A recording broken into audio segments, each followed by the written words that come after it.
Welcome to the second part of our run through the Ocarina of Time music superworld that was created by Barnstorm, and which was completed and uploaded earlier this year in July.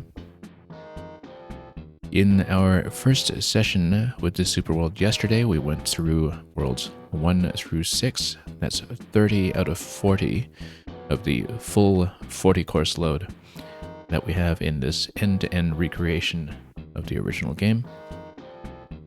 And so we're about to enter the Gerudo Deserts. We have that, we have the Spirit Temple, we have everything up to Ganon ahead of us today. And depending on length and difficulty, it may or may not be an abbreviated stream. We did slow down quite a bit getting into World 6 and covering everything up to the Shadow Temple yesterday. But we'll see how things go as we continue.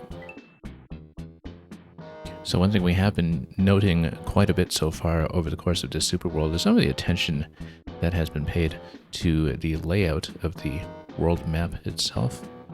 And here you can see that we're going westbound into Gerudo Desert across the bridge that looks so conspicuously broken until we should decide to mend it.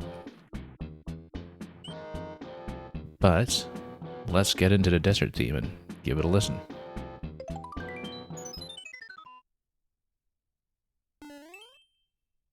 One of the most durable melodies to have come out of the vast repertoire Koji Kondo's work in Ocarina of Time. We've seen many a music level based on it before, but now we have this arrangement of it within the context of this largest superworld project.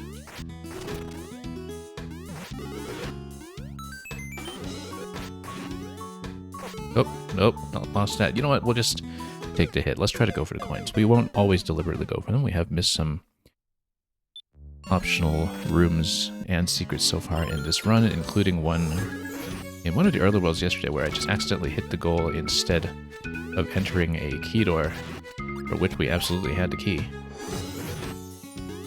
But these things happen. And we might as well get warmed up, and nobody's really going to regret, I think, getting to listen to this arrangement of Gerudo Valley again and again.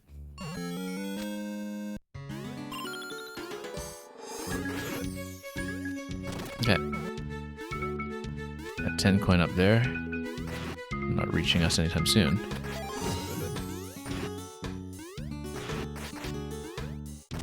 And let's poke some pokies. Oh, this one keeps nipping me here. Great placement of that pink coin, I suppose, as a bit of a check to ensure that my ability to fire arrows has in fact survived that long.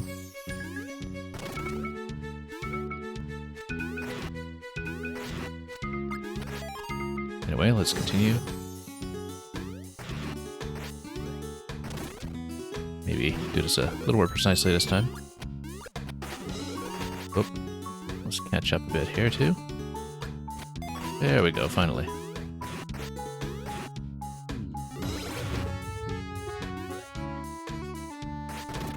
Oh no, switch up there. I don't know what that was about, but let's keep poking and oh, lost our access to this coin. Actually, no, we could have run from the left over there, but with some difficulty given the placement of the ceiling, I do think that you still want an arrow shot for that one. We're not that desperate for whatever lies in wait in the optional key coin room. It's more just a principle of having any opportunity we can to show up what the makers put in. Bonus rooms included. And it's sort of an unfortunate limitation of playing in the superworld format that should we clear a course, we're unable to repeat it unless we head back out to the profile manually.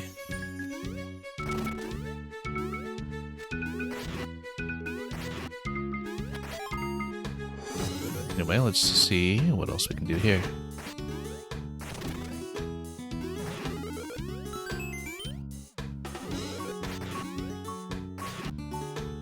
Same as before. We'll just try to make it through here without dying to too much hopping.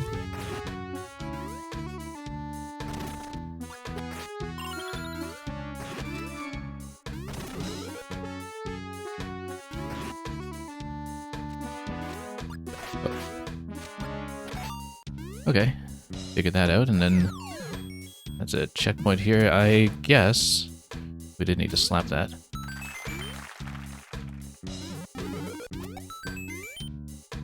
A bit of a hookshot across the bridge moment over here, as the claw has been standing in for us thus far, so...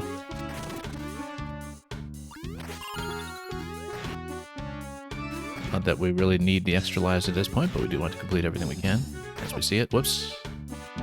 Well, there goes another one. And unfortunately, it does lose the opportunity to grab this coin here if we don't have an arrow shot ready for it. Kind of makes sense to have things laid out this way, given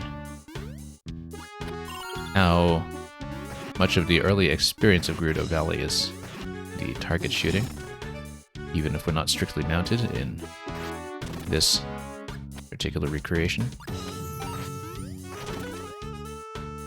Had a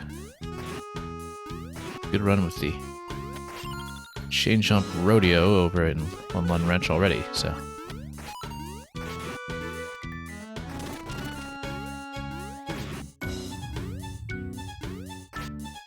Okay, let's grab this. And whoops, up.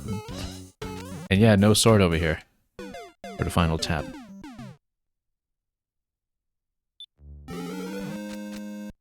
We can do better than that. Like I said, we won't necessarily be going for the optional objectives absolutely every time, but I guess it helps that we, whoops, had the flexibility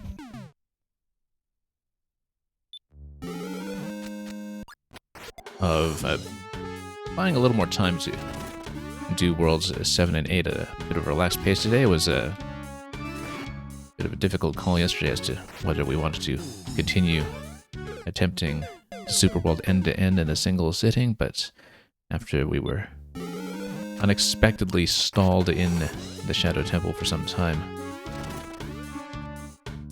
I decided it was better to kind of take this at a more leisurely pace, and that does buy us the opportunity to be a little more thorough. Let's not forget to shoot this.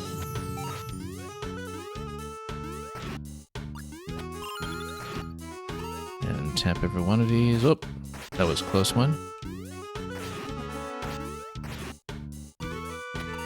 Nope. Nope. That's the thing, is that I sometimes don't turn around for the diagonal shot in the opposing direction very elegantly here. Wanted to get ahead there and turn left again, and we just didn't make it happen. We had a similar issue, I think, with some of the fights yesterday.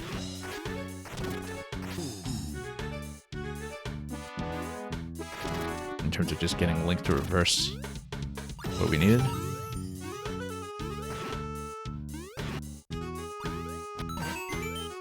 But yeah, it makes a lot of sense that you would just have archery targets all over the place in the desert here. Nope. Not going to hit that with that kind of jump off screen. And that's alright. Our 90 lives have been in equilibrium all this time. That's unlikely to change by too much, I think.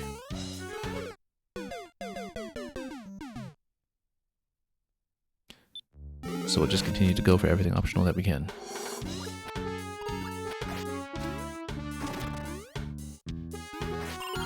So the reason that we stalled so much in the Shadow Temple yesterday was, at first, one particular obstacle where I was just trying to find how to tap an invisible block. And actually, I didn't even comment on it thematically at a time that was meant to be a recreation of the Eye of Truth mechanic. Because of course you would represent that by trying to hit something invisible that was vaguely marked. Okay, got that at the last minute. And we'll see if there's something similar with the usage of the Eye of Truth for navigating the desert and how that's going to be recreated. We found that over the course of the Super World, there have some very inventive solutions to representing some of the more mechanically unique or iconic moments in Ocarina of Time.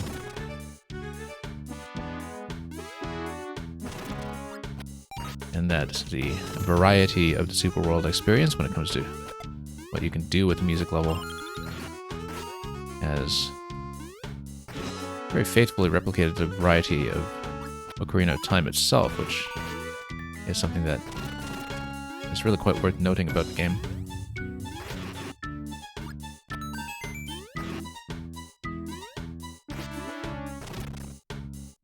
Anyway, let's tap Visit Last. Is it tap Visit Last, and just a safety coin remains over here.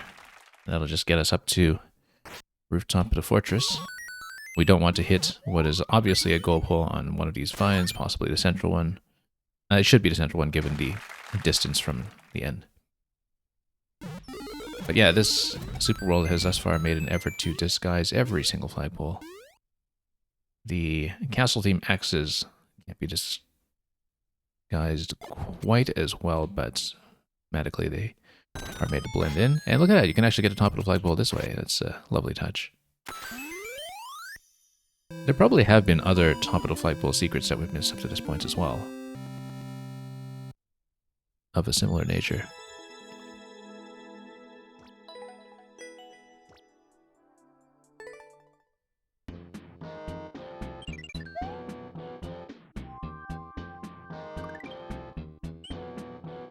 Okay, so let's enter the fortress and see what happens.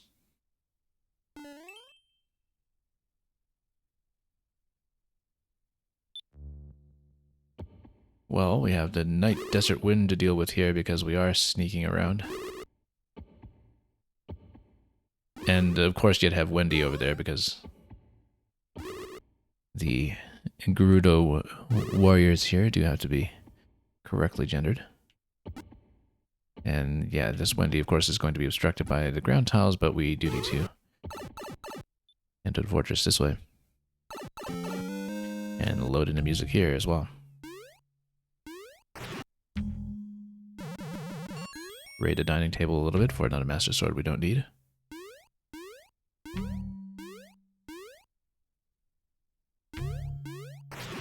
Well, not exactly sneaking, I guess, but this will do.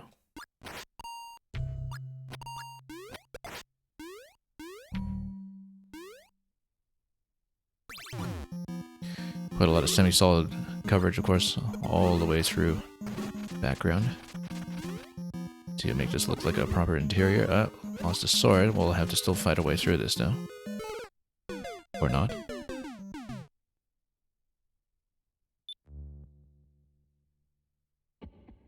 Okay, back in we go.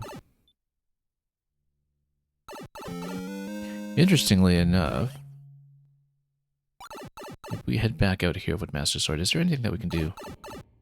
I'm actually able to hit her in this location. I'd like to try.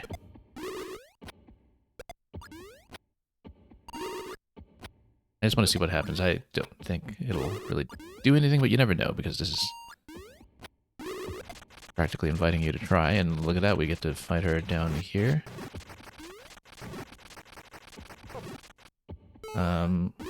Oh, no. We'll try it again, actually. Now, bounce off of her isn't going to get you high enough to get up to the upper deck, I don't think, but who knows? You never know if there's going to be a secret extra key or something to work with. And Legend Lizard, welcome. If I've pronounced your username even remotely correctly.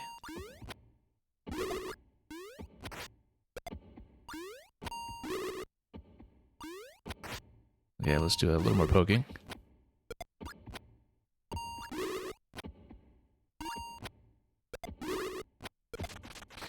Okay, now we'll just come down here to fight, if we can. Oh, well, I guess we'll have to do it by jumps. The Minded Desert Wind, that's the thing throwing us off here. So yeah, no key or anything, and again, I don't know if a bounce off of it could have gotten enough height. I don't think it really would have.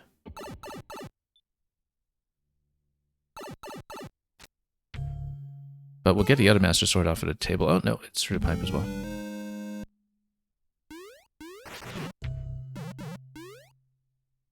I mean, it did look like there was that pipe up top that seemed almost accessible.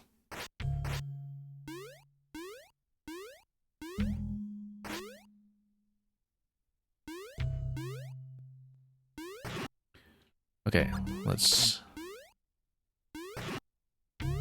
head over here and fight this Gerudo Wendy, and perhaps with a little more success. And I guess we should free a prisoner there too. Whoops. Or will in a moment.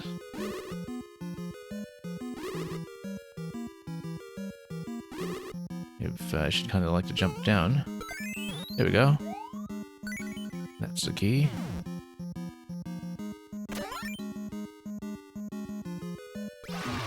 And yeah, okay. That's sort of interesting, taking advantage of the death animation to simulate a prison break. And Pitch Shifter, welcome as well. Yeah, one thing that I noted very briefly yesterday, and maybe didn't talk about enough, was that the various animations in the Mario Maker toolset that you can easily take for granted and forget about and just fail to visualize actually are consciously used in many places over the course of the Super World. So one example is that sometimes with transitions into boss rooms, there will be a very brief power-up swap to get precisely the kind of picture that Barnstorm wanted to get out of the music change. Like, for example, switching to SMB2 briefly just to get Wart to appear at the pipe for King Dodongo. This is supposed to be a bomb. And that's going to move the cannon, or... oh. Yeah, there you go. Except we do need to come up this way. And very similar situation here as we attempt to bomb this location. And then bop that from below for the displacement. Really nice touches all over that. Okay. Wait, isn't that within range to take out the... no, it's not. Okay. But we probably should get another Master Sword, which we will, and then here's another Gerudo battle over here. Wendy's jumping motion and everything actually does suit this rather well. The projectiles, maybe not so much, but, you know, we take what accuracy we can get. And then with the on-off switch, we spring another prisoner with Boom Boom jumping off into the abyss.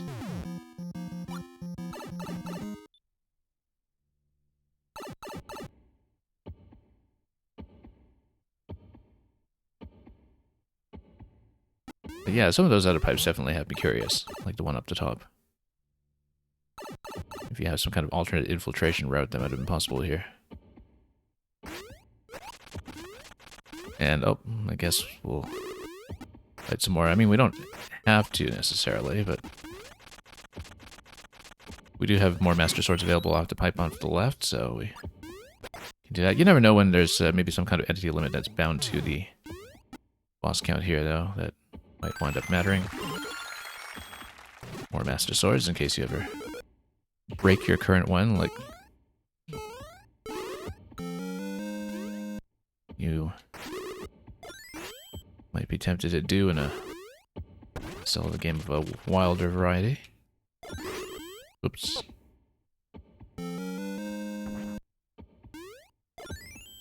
Hang on.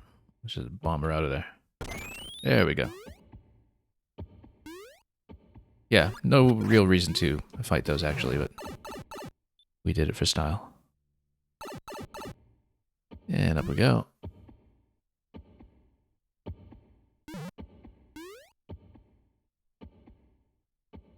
All the way up the rooftop, and then we'll infiltrate to the left as well, I'm sure, but I do want to check what's over here first.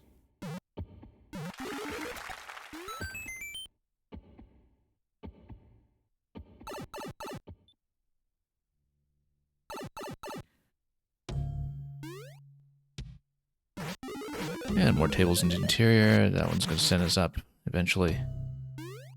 Once we clean up around here a little bit.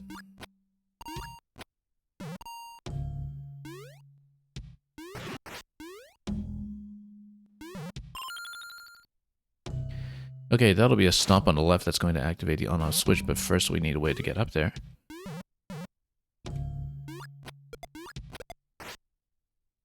So it looks like we bombed this first, and then that'll send a cannonball to the left once we displace this. Which we can use for a jump. And yeah, that's got to be a stomp, I would think.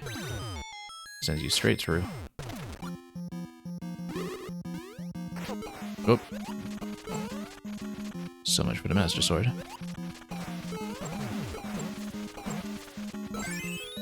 Oh, one of those was bound to get her. And let's spring another prisoner.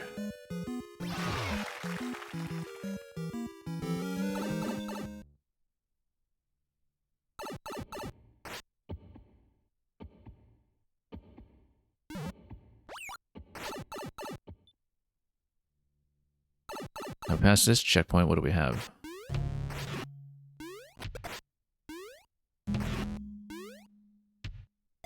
More scroll breaks down below. Oh, we've been taking our time with this, apparently. Well, the nice thing about custom music is that it doesn't hurry up.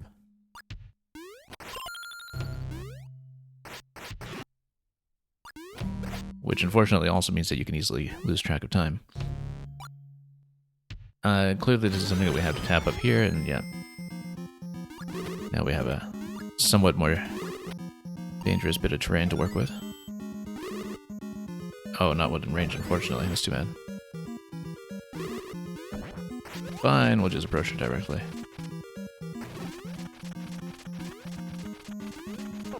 Oh, too bad. This one will spawn a key, though.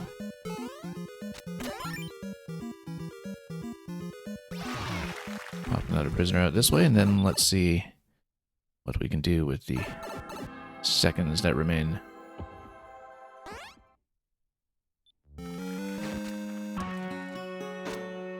So we have another section over here. We're quite a ways off of the previous checkpoint, though, but this might just be a bonus section for all we know.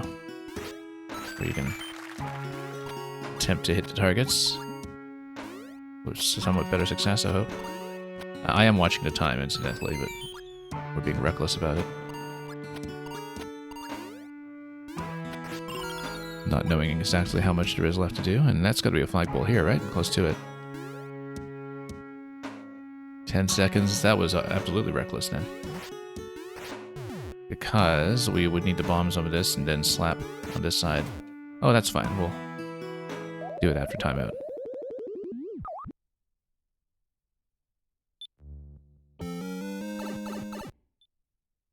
Taking things a little too easily, perhaps. Was I going this way, or did I go left or right into that room? No, the music loads here. Obviously, we enter from that side.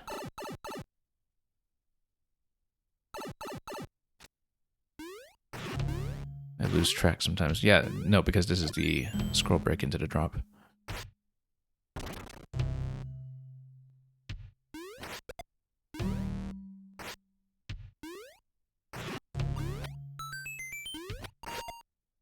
And then we'll take this one out. And the same idea as before. Getting into this fight, hopefully a little more safely this time.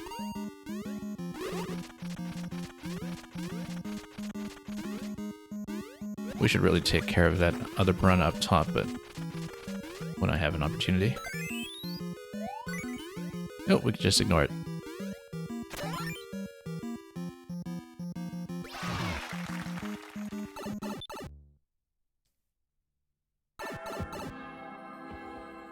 And there we are.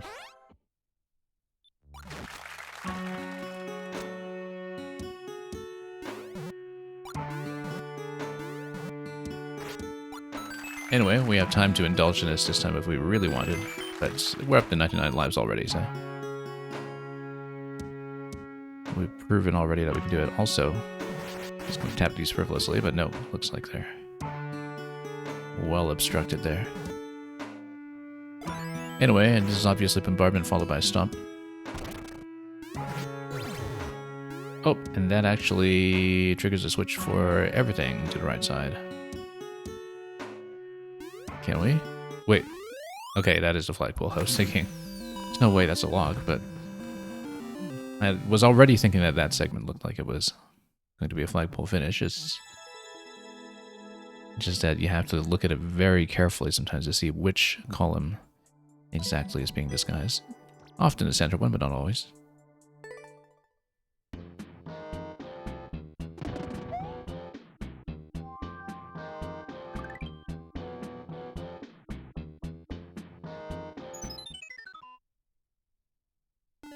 Requiem of Spirit.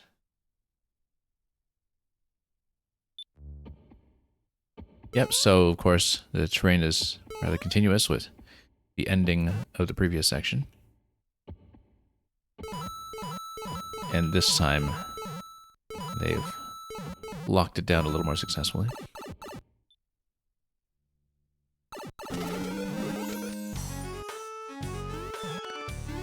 And we get to auto-scroll our way to more ocarina melodies. That was a bit of a close one there. No optional pink coins that I can see, but I think you obviously have to keep the boot for as long as possible. I guess we'll find out what happens when we lose it. Whoops.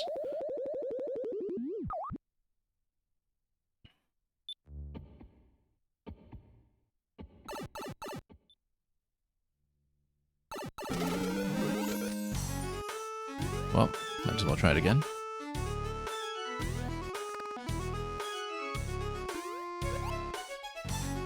Really can't get enough of the Gerudo Valley theme, of course, and all its various incarnations and embellishments. Oh, that was a big miss. There we go, much better. Luckily, I have some time to catch up. From a mishap like that, it's not a very strict auto-scroll. However, we probably should have taken the wind a little seriously here.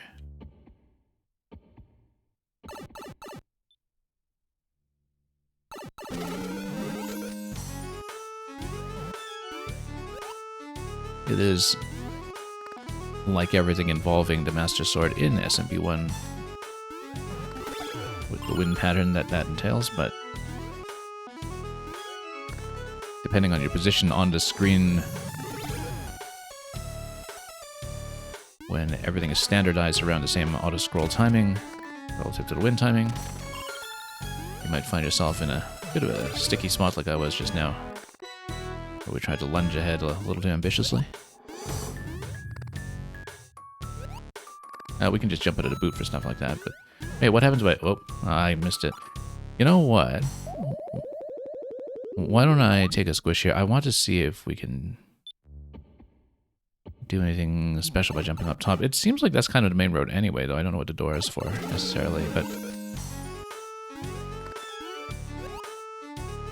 Because you obviously can jump up top.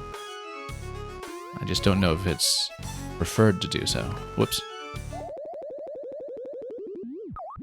As in, which one is the main road, which one is the optional road. I guess, though, that a lot of this is, as far as I can tell, doable without keeping the boot necessarily, where you do have some safe landings if you don't have the boot to float on ahead. And so, probably, the jump out of the boot to go up top is the better of two paths, if I had to guess. Anyway, let's be a little more cautious around wind.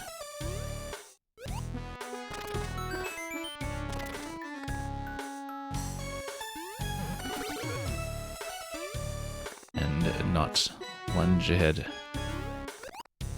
too ambitiously here this time. Whoops. Yeah, because that's pointing this way. Oh, no, I guess not. Never mind. Well, it was an idea anyway. I saw those arrows on the other side and I thought, oh, clearly that's an optional path. Nope, not so much. This is not an entry pipe. You go through the left side, obviously, but... we'll mess around here anyway. I wonder why, though. There are two entrance doors. It does seem to imply to me... oh, I see. Hang on. And that continues. Right, because we dropped in here. Okay, so I know. We go this way, and then... we continue out the door on the right. I don't think there's much else we'll do here, then. Okay.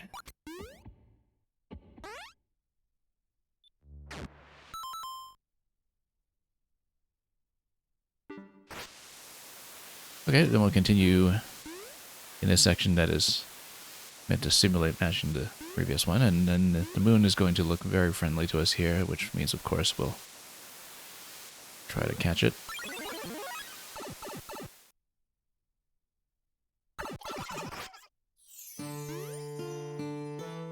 And here's the Requiem of Spirit.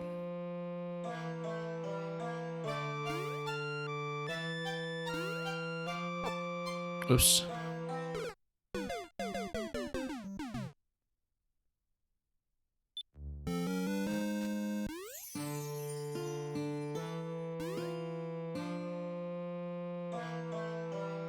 Okay, let's try this again.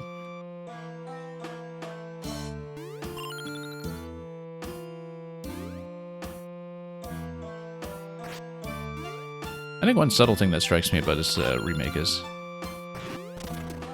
just, without having actually double-checked it myself, how accurate a lot of it seems in terms of tempo, because I don't remember how much of variation there was in terms of beats per minute in the original Ocarina score.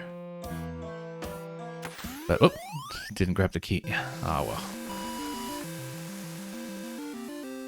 No, clearly you were able to do that, I think. We just ran ahead and once again didn't think about the flagpole. That's too bad. That would have been a fun one, a big part. Yeah, I should have kept track of which courses we missed optional content in so I could go back over them afterwards, but that's one thing I forgot to do with our video footage from yesterday. And should have thought to look that over. Because that's not the first time that we've spotted something potentially optional and missed the opportunity to take it. Unless, of course, this is just a preview of what was to come in this section. Because I guess, yeah, there was no way to actually get around that in the previous one. So I guess it was just an aesthetic match for what was going on here. And not an actual secret room that was in any way traversable.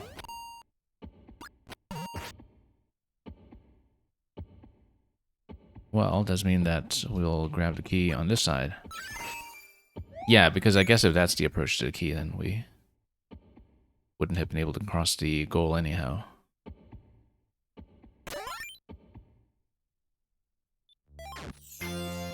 Anyway, it doesn't match that other key door. But we'll enter the temple this way.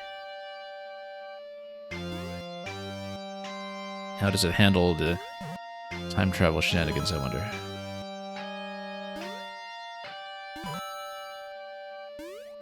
Well, probably just with a state switch.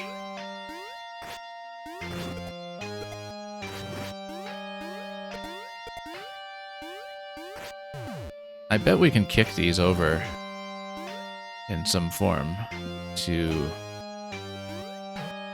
get some kind of missile interaction. I don't think it's needed, though, because you can just bomb all this and everything will just work.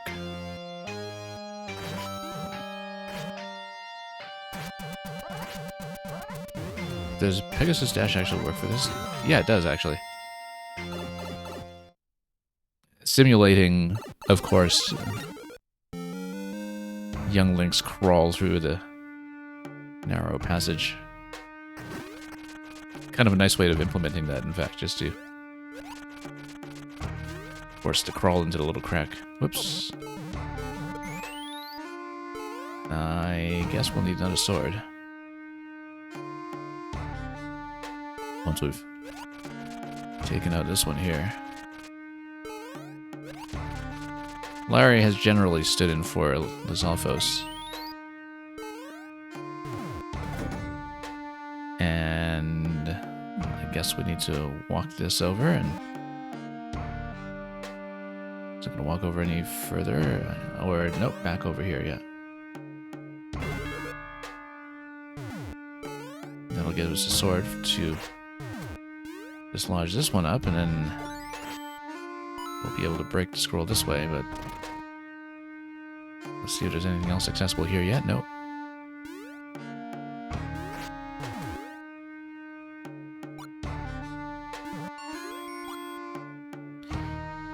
need to obtain a key somewhere on the other side here, which we'll do in short order.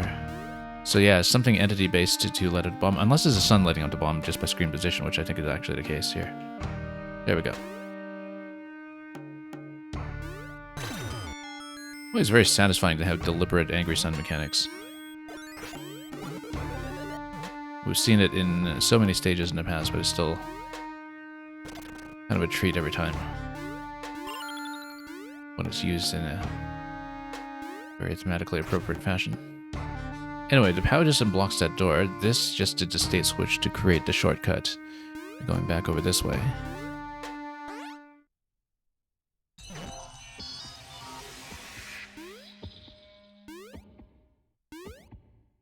Oh, whoops. We should have gone back. Yeah, because this drops me here. I should have actually gone ahead and checked that room for the 50. We've been accidentally speeding through things sometimes.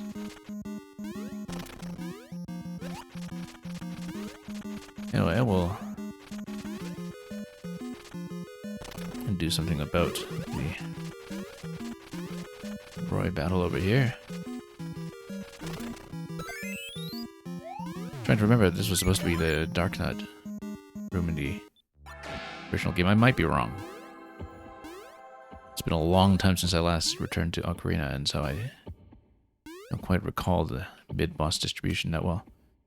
Anyway, you can bomb your way through, but why would you, given that you can see the P-blocks obstructing any further passage? Actually, no, you can technically go through here, I think.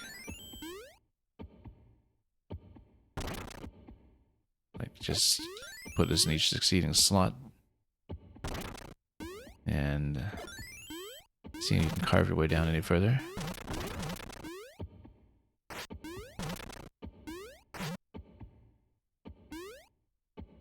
Probably not, but we'll do it anyway.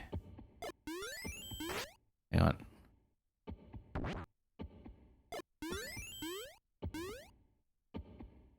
There's probably no advantage to doing this rather than just going to the door down below, but...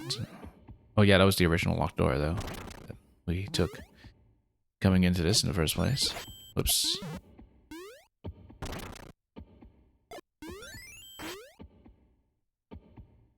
I mean, this just gets you up to the original key position, which we'll take accordingly.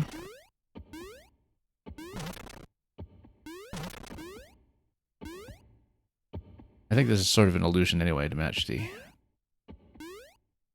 earlier segment, but no, we'll head back out and see. Oh yeah, because I guess if you go back down into the original room, we now have the state switch that we changed the on-off state, and that's the thing that's actually been manipulated since we were here last. And that represents traveling through time, in that we revisit the Spirit Temple with the state change, and with the Buzzy Helmet being the symbol of your manhood, I guess. Which then allows you to go to the Muncher. But do we want to do that, or do we want to do something else first? State switch over here. Okay, yeah, so that does trap you over there. So, yeah, because you sneak through the left side as young Link.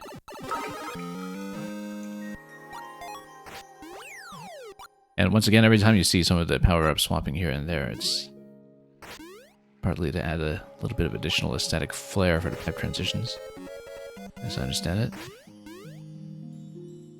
We're actually still only at 2 pink coins. I hadn't really even paid attention to the coin collection, but I guess that's because you have this segment that is a coin collection section with some kind of key protection.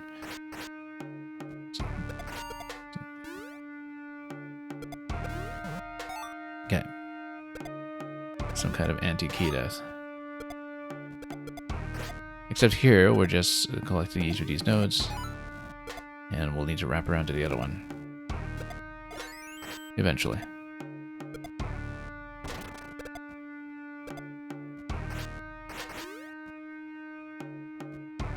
Okay, so we can grab another one whenever we want.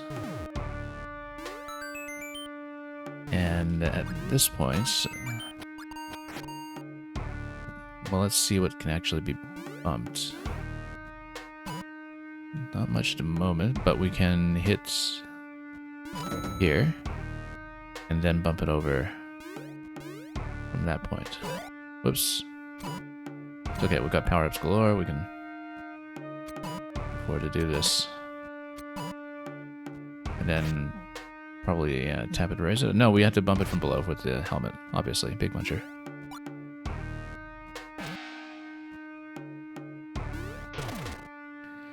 So smashing that up allows me to and touch the POW for clearing all of the obstructions. Oh, out of time. That's okay. The Adult Link checkpoint was fairly recent.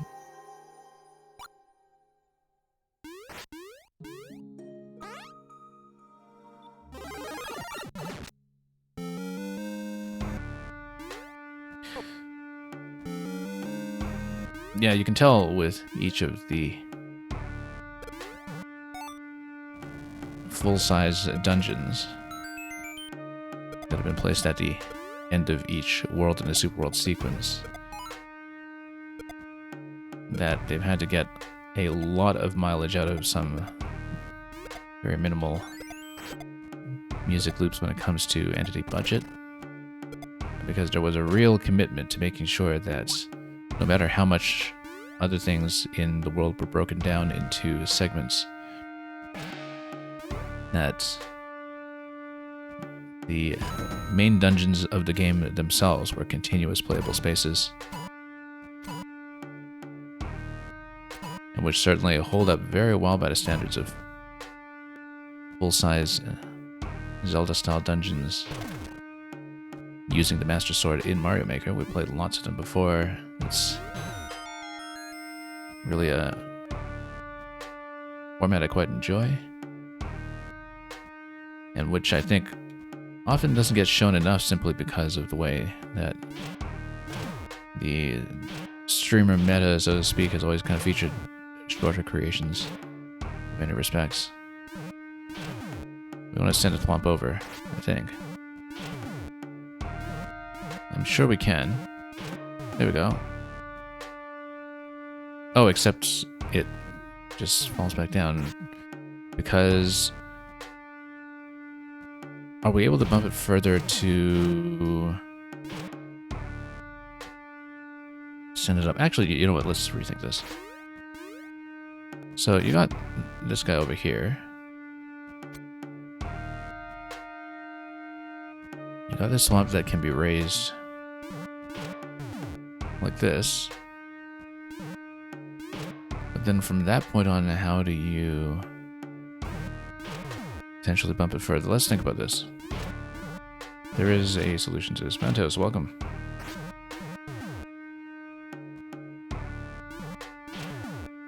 Because, yeah, the thwomp is going to reverse, but if it is reversing in this position, let's think about it, because, I mean, obviously you can just take damage through here, but then you would have trouble with the other side. However, no, bomb throw doesn't go through the thwomp, but what if you did run through the thwomp and then drop the bomb on the other side and ran back out? Why wouldn't you? That can't be the real solution. Like, if you grab a helmet up at this point... ah, yeah, you need to launch this thwomp. You need to get within range of being able to push that thwomp up to the top. If you push that thwomp up to the top, then it's going to whack the bricks on the other side. But first, let's get a helmet. Yeah, Matos, we're not running the open viewer level queue today. I'm trying to finish up a super world that we started yesterday. I don't know when I'll be able to get viewer levels back on the regular schedule. We used to do it weekly, but I've been significantly sidetracked by other responsibilities in recent weeks. I think the idea is that if you load the first thwomp over to this side,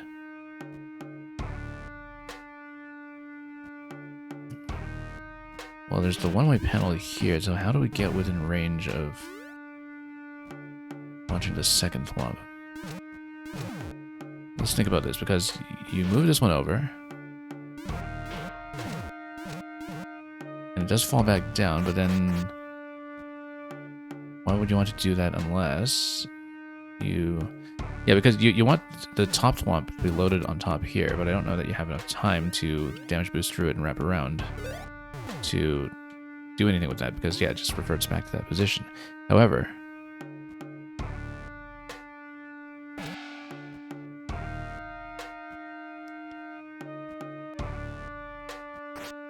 if you send it through, I don't think we can really kind of continue pushing that thwomp at this point, but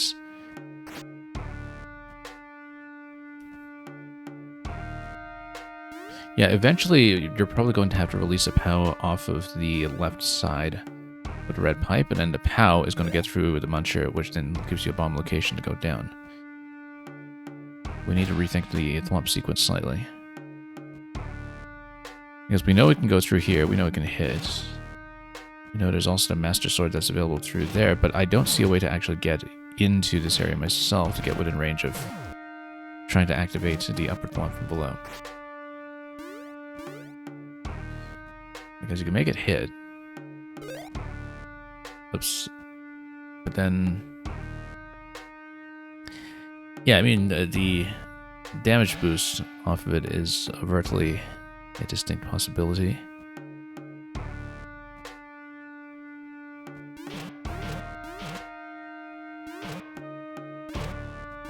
Because, yeah, if you'd lodge this thwomp underneath here, is there another way that we can trap it? Or we can extend this sequence somehow? Let's see, because if the POW is here, maybe there's a way to...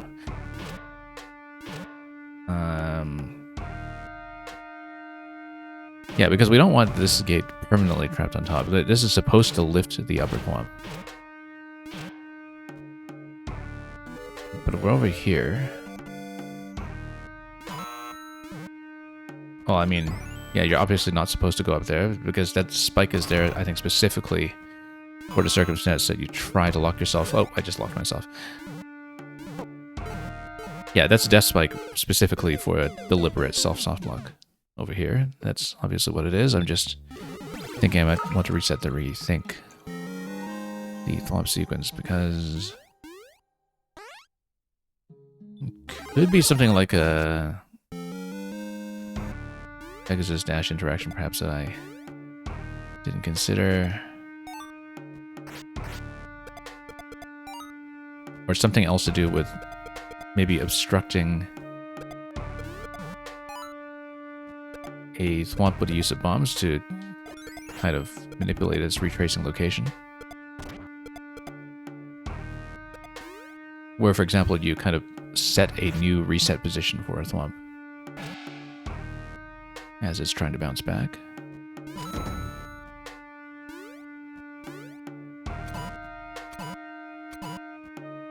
Or it's actually even just a side push on a thwomp. I actually don't remember if with a side thwomp you can do that like you could with a muncher. I used to know this stuff cold, but yeah, actually maybe you just need to bump the top thwomp into position to lodge it a little more permanently. So this Geopius is supposed to take up. I see, yeah, we have to kind of rethink this whole sequence from how it started, which is that you had to unload this whole gate first, and then you bump like this, which we should have considered in the first place. Then you get this.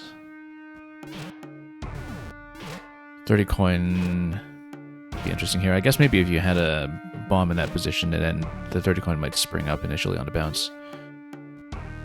That's maybe the closest thing I can think of. I get it. Bounce up like that. Good. And that should give you a POW for the muncher. don't know why we started it for that long, given that we could have just done the shield bump on the thwomp all along. Anyway, notice the column that goes all the way up top here. Clearly going to be a vine spawn from down below once we eventually get that. It seems like it's going to be some kind of state switch followed by something like a spike ball spawn that's going to give us a return passage.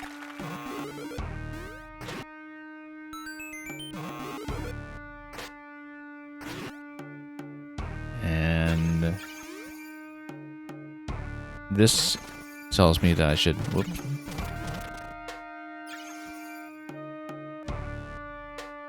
Bomb this location. Maybe there's something off screen as a state switch. Yeah, that's exactly what it was. And then that's going to send us back upstairs.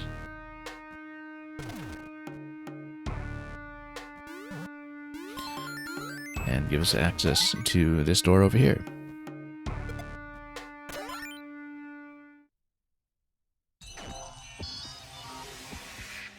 Okay, so now we're on the other side of the temple going this way. This is what we had walked towards previously when we came out that door. Why didn't we come out this way previously then? Because we would have come here and we would have seen that lock. Ah, I see. And prior to the state switch, this would have been blocked. So that's the only thing we missed, was just seeing this as a passage that was shut.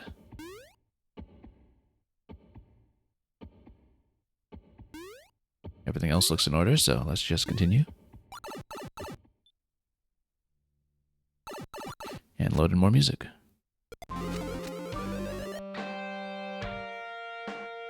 Yeah, the dungeon levels have been absolutely jam-packed with content. In terms of really, again, committing to being single-level dungeons that recreate the whole experience.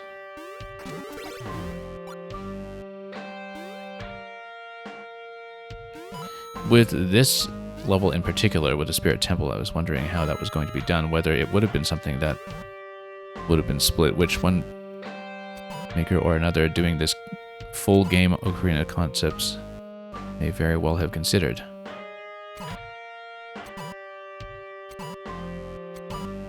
Anyway, classic Zelda block pushing here.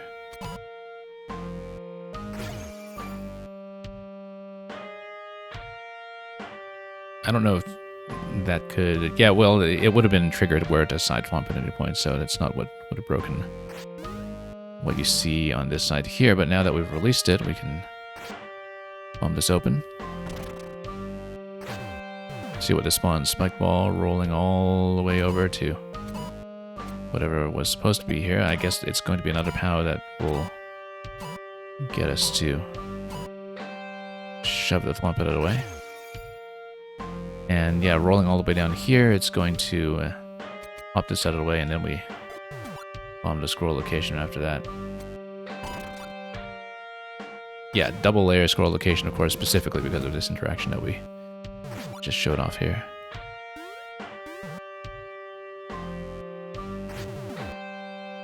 Oh, yeah, this is a problem, that the second POW does pop that, so we actually need to get off screen to keep this rolling.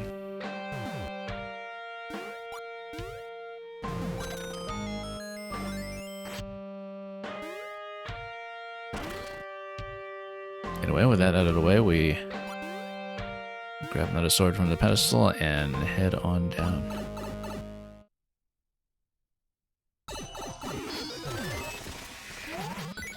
Okay. Well, I mean, we can't just jump over the donut blocks, of course, but let's open this up in case there's some reason why I want to. Bust my way back up here from the vine. So yeah, the passage keeps going down below because now we've cracked that open. All the way down. Very interesting, actually, creating this sense that you've blown up the level and created a central passage.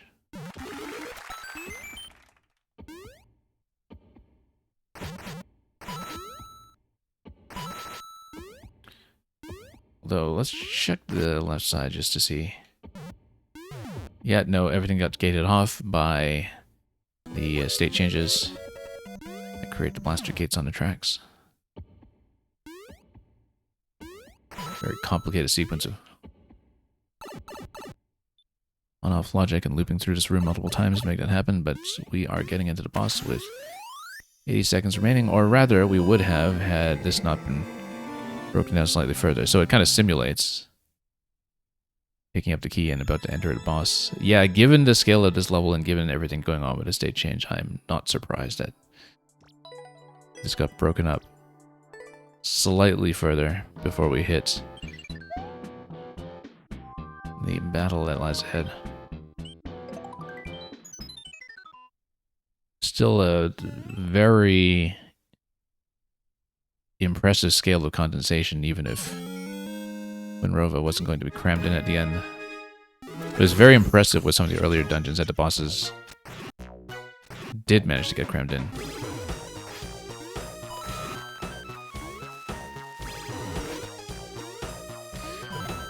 What this kind of reminds me of more than anything, of course, is that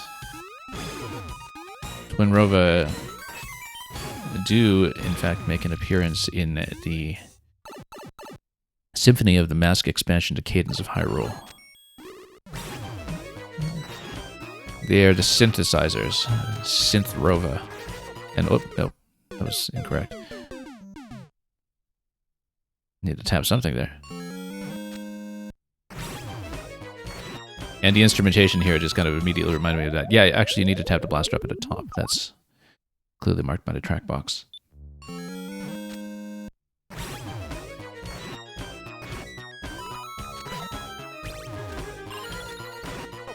And of course, even though this is an auto-scroll track, I think there was some attention here too.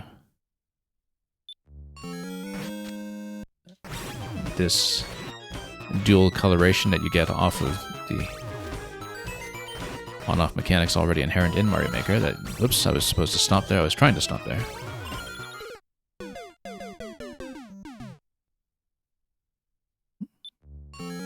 That you do have this color-coded turn-taking here that is very appropriate to the boss that this auto-scroll segment is themed after.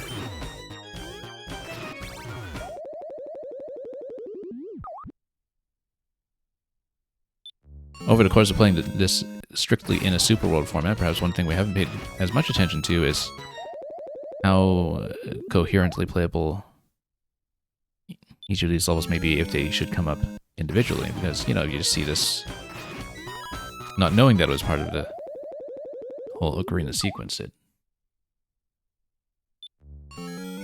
would seem to stand alone perfectly well as a Twinrova auto-scroller. We need to jump off the edge a lot more elegantly there. We've been missing that same jump every time.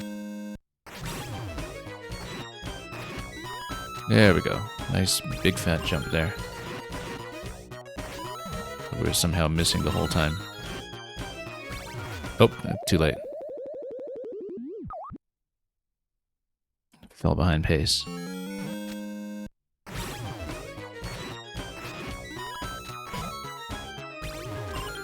Some of the previous auto-scrollers in this Super World have been pretty generous in terms of timing. This one has been a little bit stricter. But we're nearing the end of the game, so makes a certain amount of sense. Oh, that was something to hit here. And here we are. This is the actual Twinrova fight proper with the dual Magic Koopas standing in for Kuome and Kotake.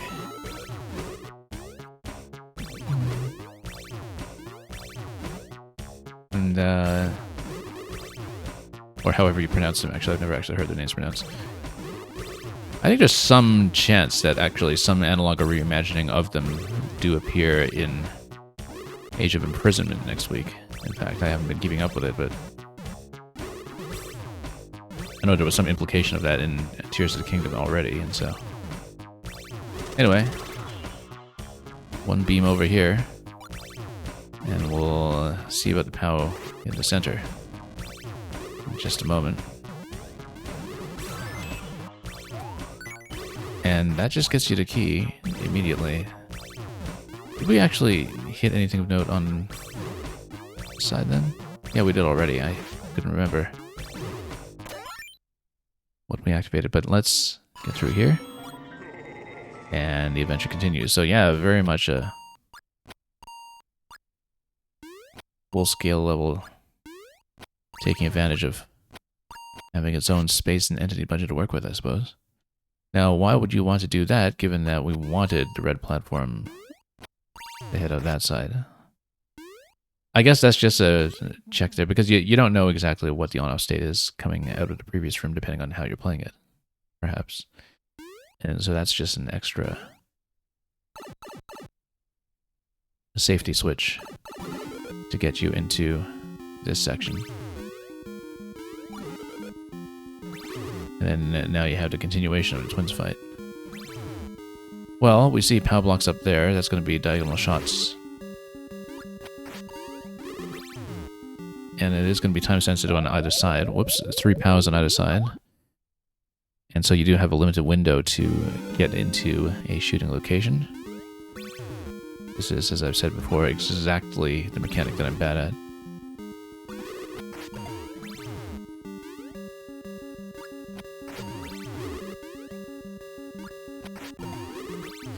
But there is a clear visual indication of when each of them are coming down to activate the next switch, so... let's wait. I was a little bit behind pace that time, so... we'll just wait once again.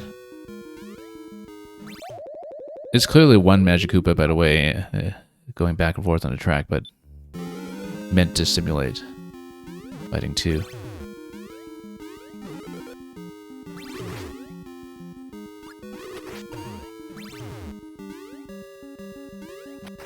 Oh, almost a little late there.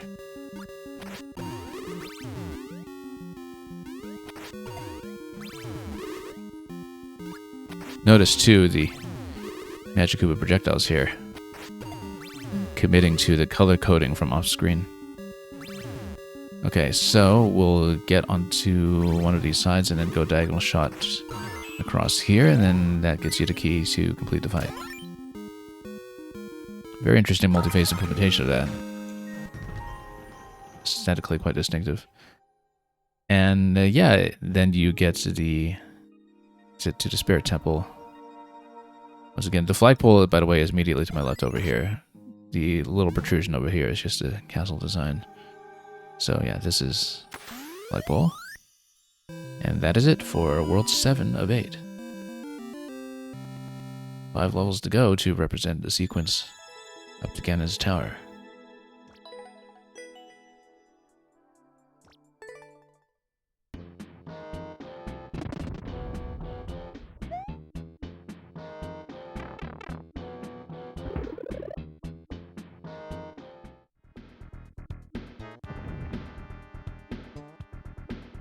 All right. And of course, once again, committing aesthetically to trying to represent whatever is possible given the limited tools of the overworld layout that you can do in the World Maker, with the bridge that has not yet been completed as the gate up to Ganon's Tower at the very end.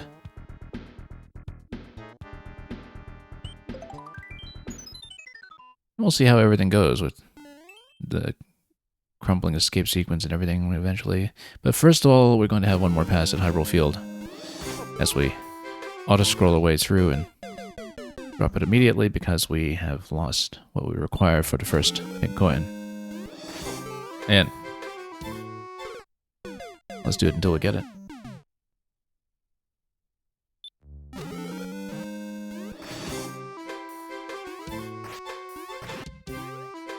Oops.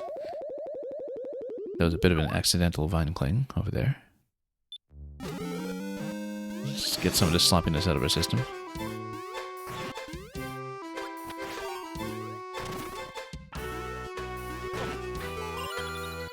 Now, having lost the sword this early, I think that might obstruct us from getting some further coins, and so yeah, we'll redo that.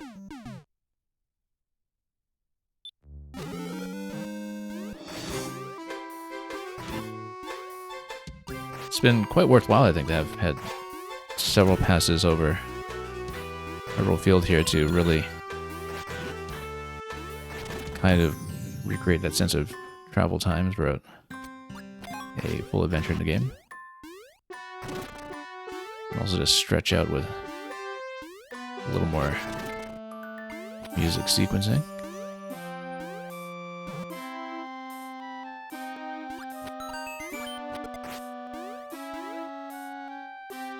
This seems conspicuously open.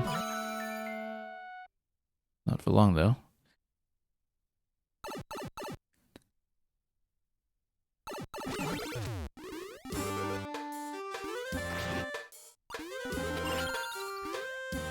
Okay. Through here again, and then a little bit of shot accuracy doesn't hurt. Unless you're at a coin, I suppose.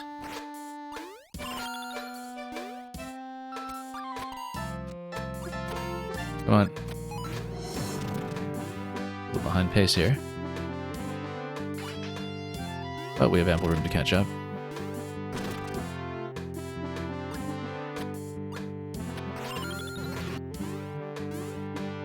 Yeah, we got one more coin before the safety. But first we have to kill the Boom Boom over here.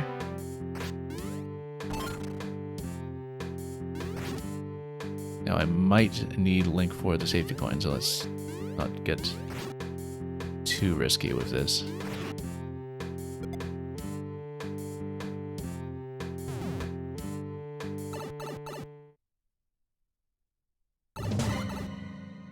And here we are at the crossing. Now let's be careful here. Let's first of all not fall into where we bombed out a lake, and also not go too far into what is clearly the flagpole, because that has been an issue in the past. But we're going to take a little rest stop over here.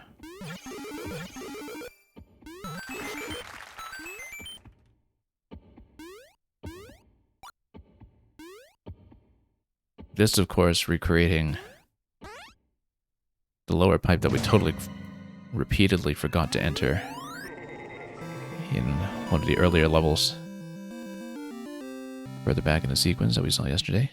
And yeah, this was exactly the same kind of key door followed by flagpole on the very next tile layout that caught us off guard with one of the early worlds yesterday as well. Anyway, getting closer.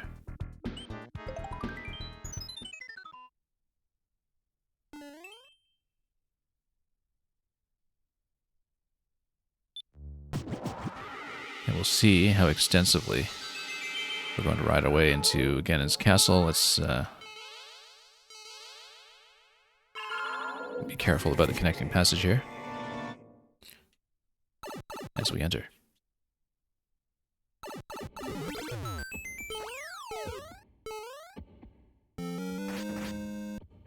Of course, in the overworld map itself, we were not actually at the bridge yet, but that's okay. We'll see how we do. Unless I just wasn't paying attention. Anyway, you have the four wings of the castle over here. Let's see, and then you got the boss door over here eventually. But we've got some coin collection ahead of us first, so let's just do it.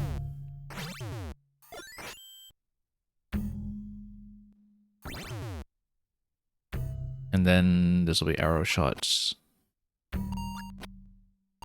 But probably with the drop shot like that. Whoops. Have to dash left, of course, after that.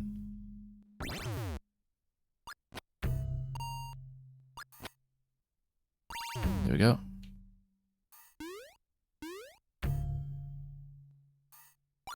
Now, we're not getting to that door just yet. What we can do is... Oh, we probably needed to take this out, didn't we?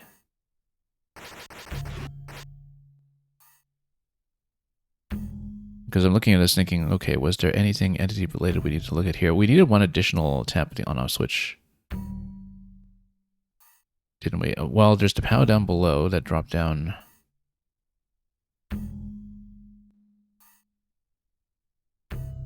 But, yeah, we definitely need something to hit the POW. Oh, yeah, no, that's just bricks up top. We can just carve our way through this passage.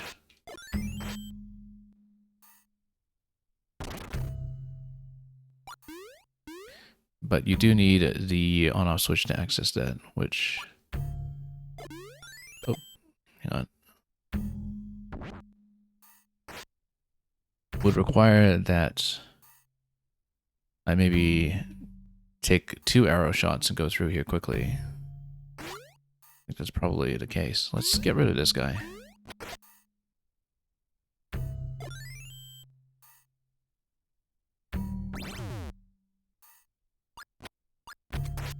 Oh, nope. Missed. There we go.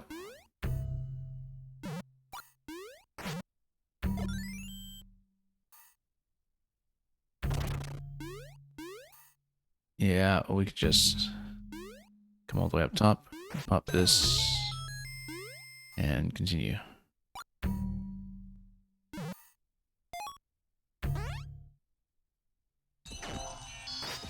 Okay, one door down. We'll recycle away over to the next checkpoint.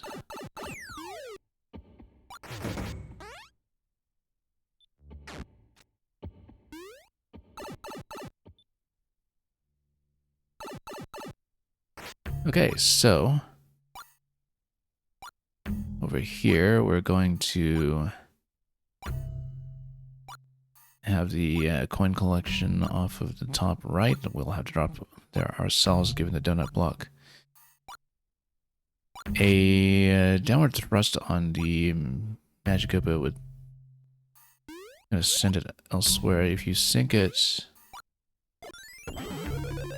and blow it up, then okay, that gives you the coin drop. The coin drop mechanic is what gets you into this location.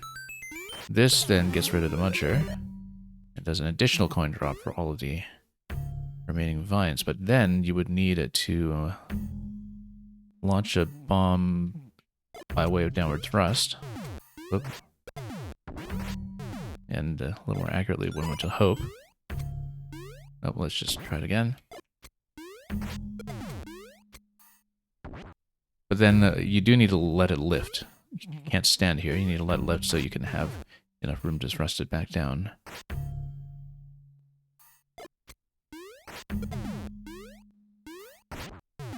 Maybe not. Maybe you do need to tap it quickly as it starts traveling down to the right side, weighing down everything there. There we go. Okay, that was a very straightforward room.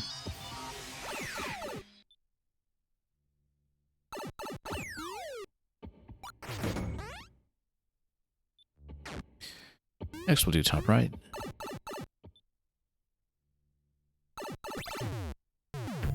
Let's stand out of the way of the sun for a moment here. Everything's scroll locked on either side, so it's going to have a consistent position, but presumably we need to light the bomb with the thwomp down, and then the thwomp pushes the bomb back up, then it gets within range of the on-off switch. I don't think it's anything more complex than that. Oh, hang on. Now, luckily we don't actually need the Master Sword for this. I don't think. No, you're given the Master Sword and left. You do, because you need... Well... There we go.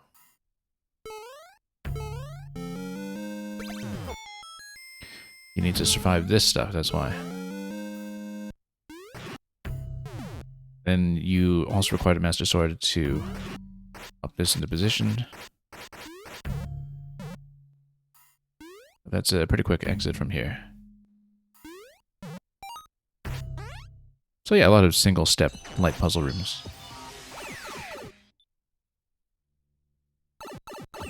Crammed into the available entity space.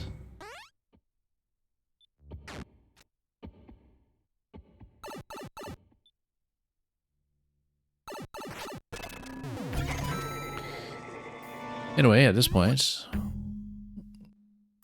obviously bombing this allows you to have access to moving the snake block.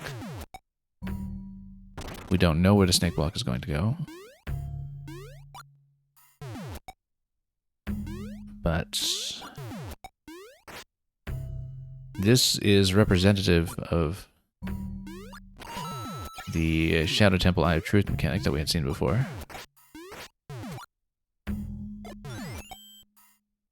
In terms of requiring us to tap the dangling elements on the other side, which almost certainly plays host to something invisible. And we have not been able to activate the snake block from over here, which is interesting. But what if we break open the floor? Nothing.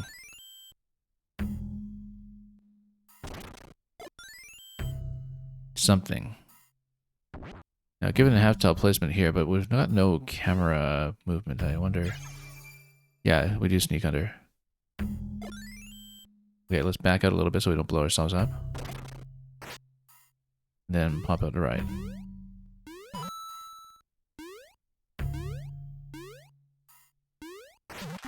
There we go. That's the one that we struggled with for so long on yesterday's stream. Spawning a POW with the Eye of Truth.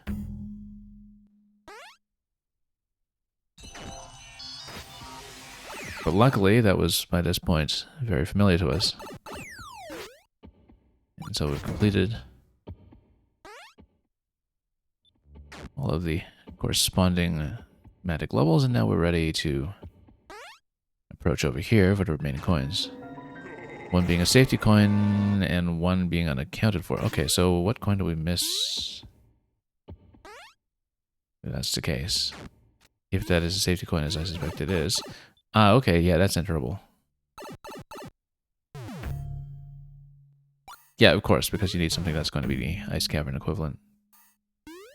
It's going to send something up, which then probably gives us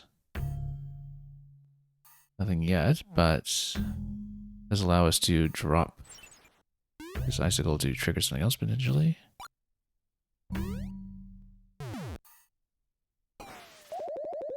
But we are out of time for that, so we'll have to loop back towards it.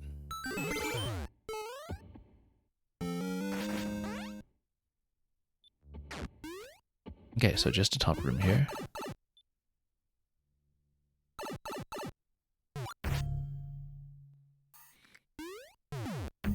Well, I mean, obviously the first thing to check is whether under the icicle would be traversable.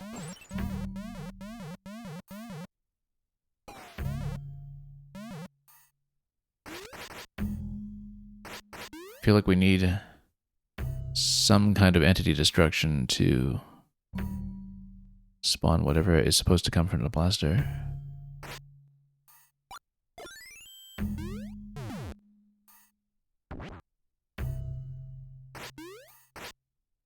Let's think about this for a moment. We launched that. Now that's blocked. The one interaction I can see is that we can drop that. Okay, that works. Yeah, so it was something like a conveyor down there, except we get bounced out by a bumper. No wonder, yeah. So object goes through, but that was actually clearly a bumper preventing us from going down ourselves. Oop. Probably we need to zap something. You know what? I actually kind of want to just send him down. If we can.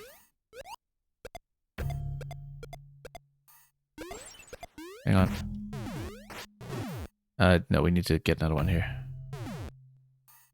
Oh, except, no, that was just an entity block. I was thinking, oh, if we get rid of that Mecha Koopa, we'll get another one. But no, it's actually just an entity blocker. That then gives us access here. Which then gives you the exit.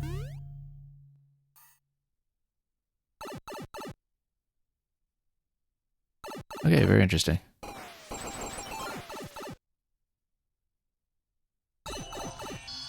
And that gives us access to the safety coin for the boss.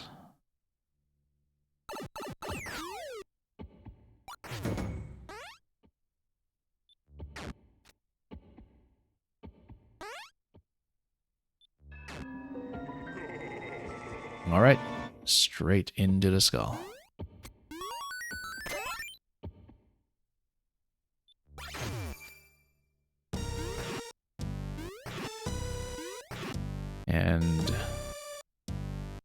But a reappearance again in Steam. Reappearance or first appearance in this game? Possibly first appearance. In this Super World sequence so far.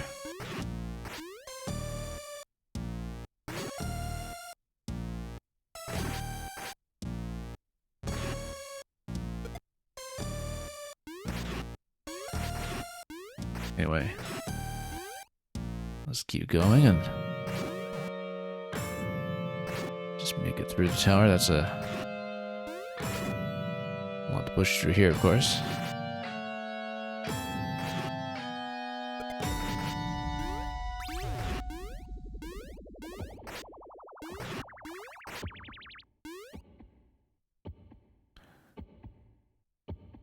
And after that ascent, I guess we'll be headed down. Except this is just a sword. There's a scroll break up ahead. Well, there was a scroll break up ahead. Why do we go down here immediately then? Oh, the axe is here. Yeah, no, there was a scroll break to the right there. I didn't get a chance to take it, and unfortunately, there's a big level to repeat for that.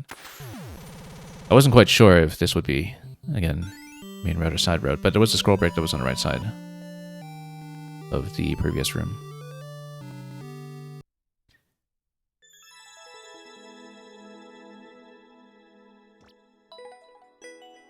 No opportunity to take a death there, though. Given that there wasn't any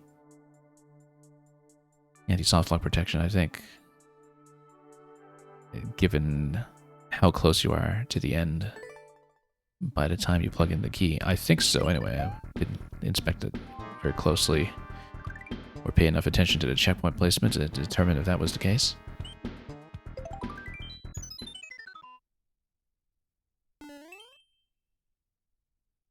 Anyway, here's the Great King of Evil.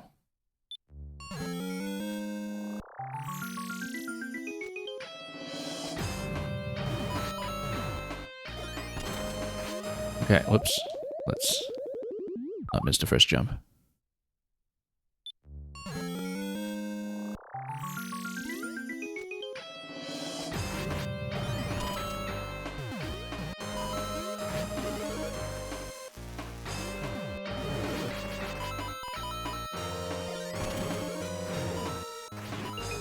And we'll need to get ahead of pace a little bit better than that.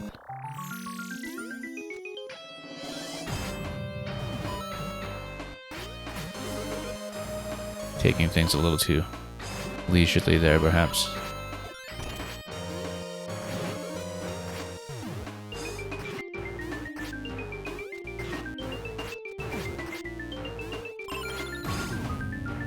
Okay.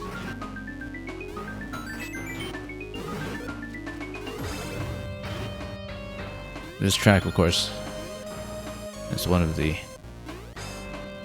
more notorious odd meters in video game musical repertoire.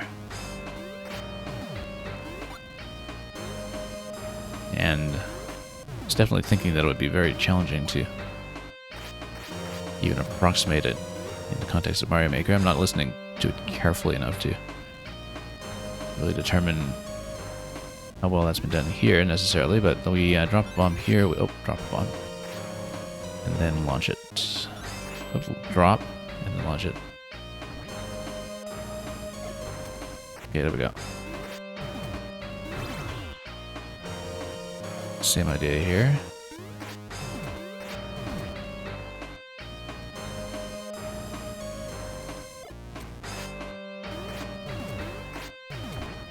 Nope, a little off center.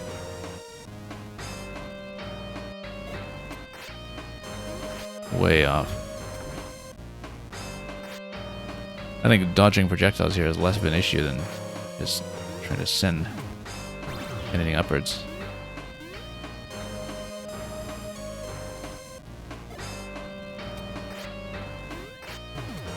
Oh, no, this way. Let's not lose track of which side is actually open. Whoops. Sword, please. There we go.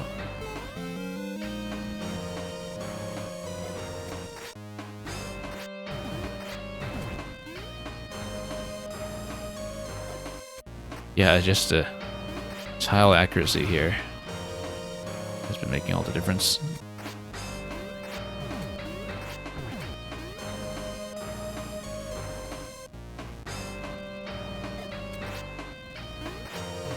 Oops. Well, we'll hit one of these eventually. It's just a matter of whether we get dinged by any projectiles along the way. But let's wait for a sword. Probably just waiting for the previous one to float and float way off screen before we give it another. There we go.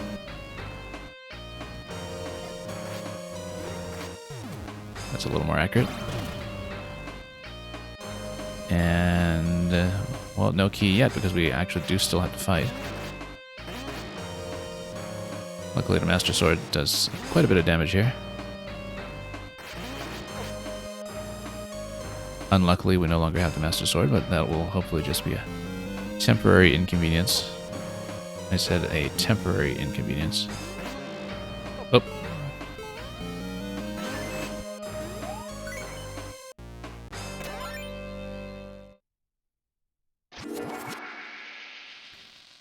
Okay, and then now we've broken down below.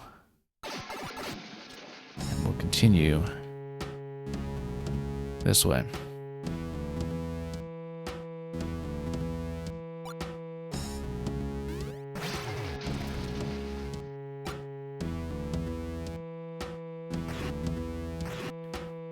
Okay, let's try this.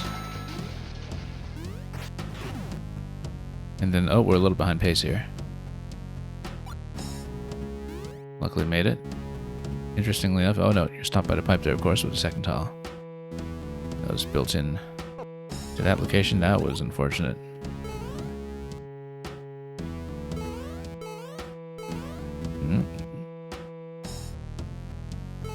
Let's just be a little more careful. Or perhaps not.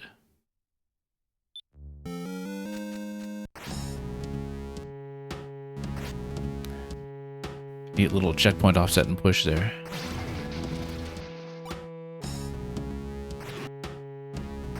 But yeah, we're well ahead of our previous pace this time. That was unfortunate. That's okay. We got more coming. Not necessarily going to get the coin up there, but why don't we just take these out of range instead, like a sensible person.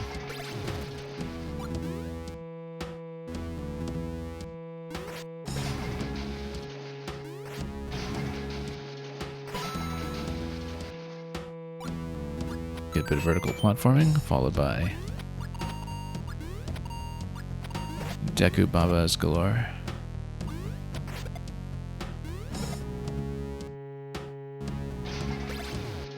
Okay, now let's head this way, tap this one without jumping too high. Don't know if we can bomb that hard block for some reason, but guess we won't get the opportunity. And whoops! Do we actually get crunched up there? Or did I just run into something? I actually think that might have been a squish death off the camera, but I couldn't quite tell.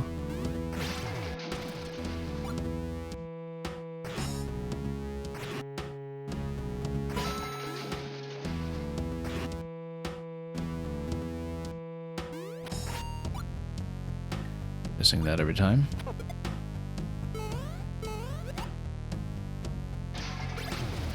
We will get another sword at least. Weapon durability, what's that?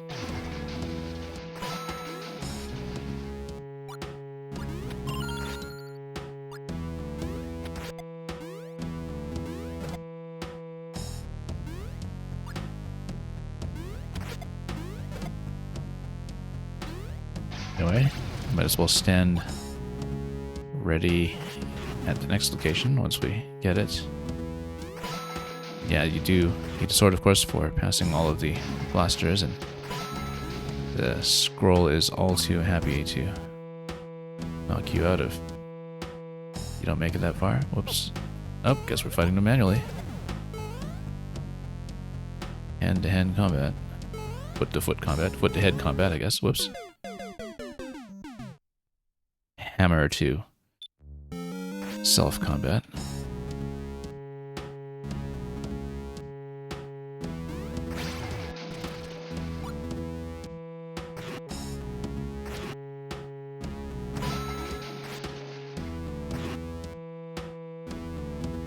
Anyway, the adventure continues.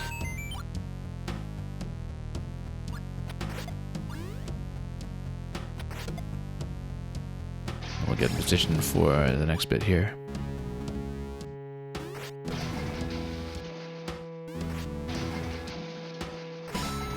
Kind of nice to have a vertical scroll platforming layout that really uses the full 2 screens of width, by the way. I think even under normal circumstances, we don't really see that all that much anymore. There were a couple of makers that I associated that with, perhaps, when it comes to vertical scroll platforming, but they stood out for a reason.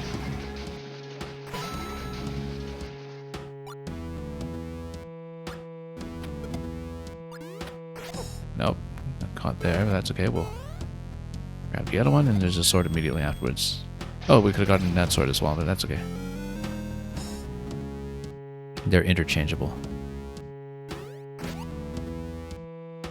Now, while we might as well see if there's some kind of bonus key off it, I doubt it, but...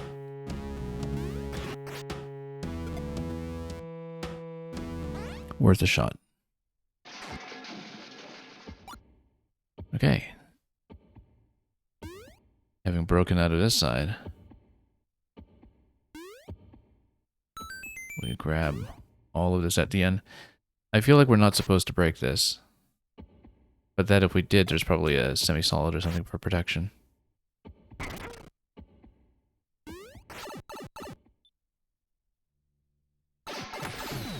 And there we go. That's the descent and escape.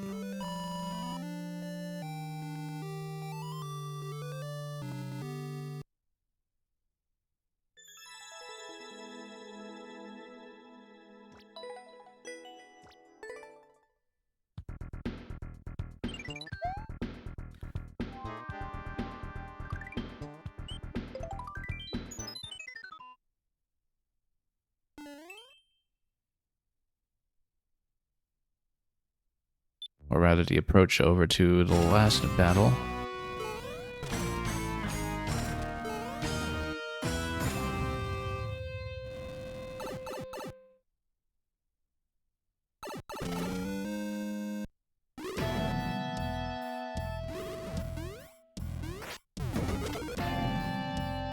Well, this phase at least is going to be imagined as an auto-scroll. We probably should have taken that a lot faster than we did, but it's okay. You've got a little bit of flexibility for reaction time here, but probably... oh, no.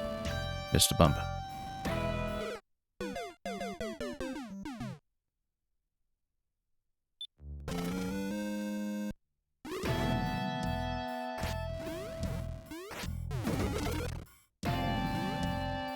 Okay, our shot over here and then here.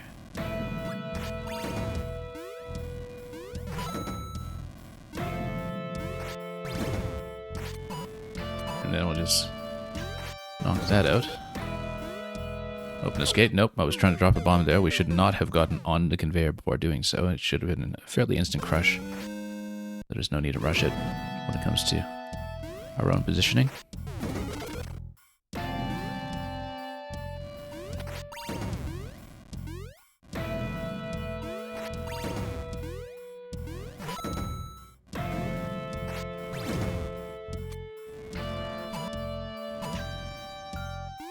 Goes down, this goes down. We're a little behind pace once again. Whoops.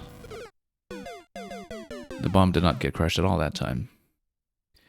Something else, however, did.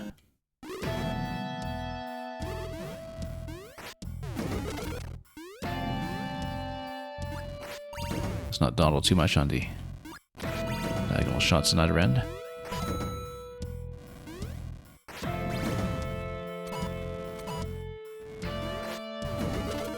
Okay, slightly better pacing this time. That makes it over. That's an arrow shot. Yeah, there's a lot that you need to kind of think about on the fly, which... whoops. Yes, no, I was supposed to tap that up as well, I think. Let's take a look. Well, it was a little bit slow all around over there.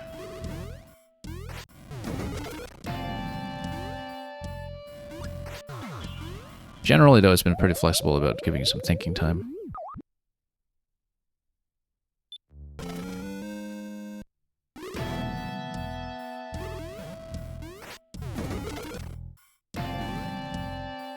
Which we do need. Of course, triggered quite an effect there for missing.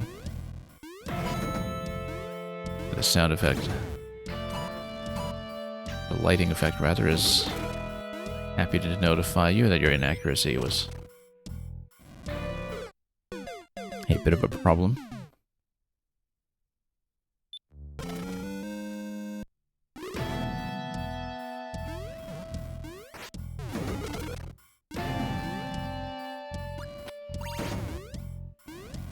Okay, I mean, we even have an indication of where to stand. We just don't tend to take that very seriously.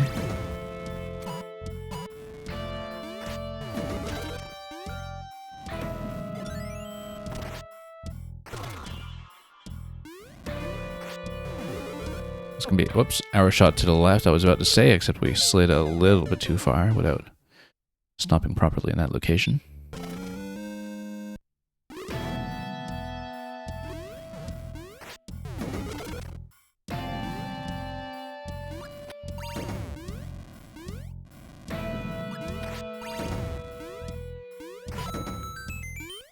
With that out of the way,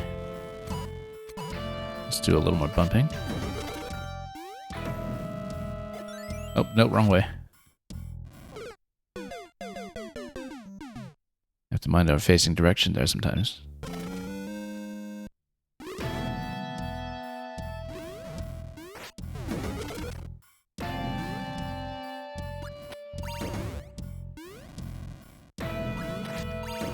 Tap that, and then, let's see.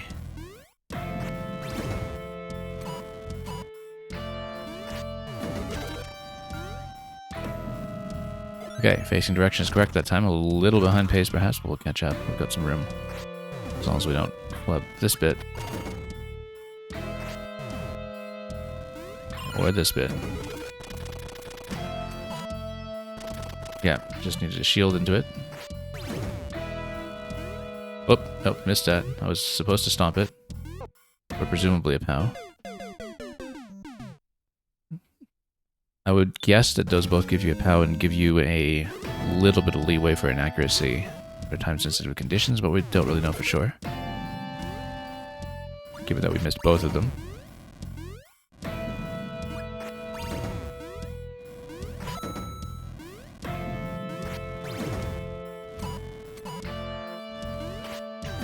Lower this. Nope. Stood too close. Got into belt a bit too early, thinking that we were about to be pressured. I mean, it's okay to be pushed by the screen there. There's no immediate squish against something on the horizontal axis. So we just want to hang back, and if we're a bit behind in time, let the screen push us a bit, as long as we have some clearance from where the bomb is actually being detonated, and then now we can run ahead.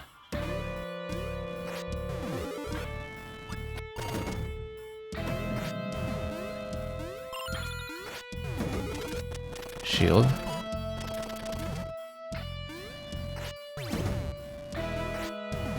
There we go, double POW.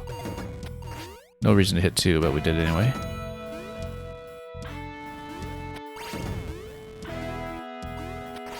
Slightly more time-sensitive version of what we saw before, and of course missing the diagonal shot. This time is going to cost us.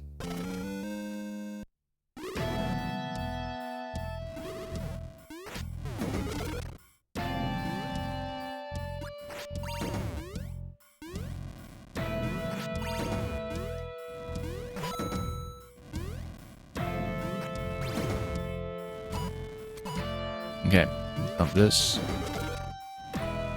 And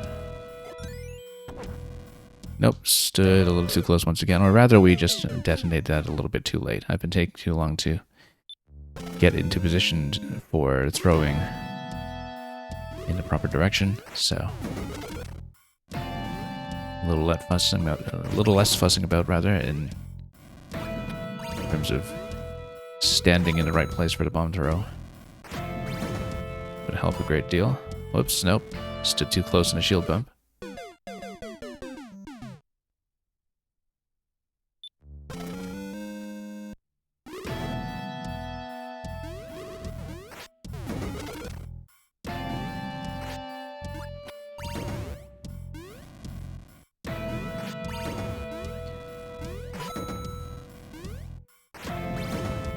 Anyway, let's bump it a little more accurately. The bump mechanic is very satisfying when you do it right, but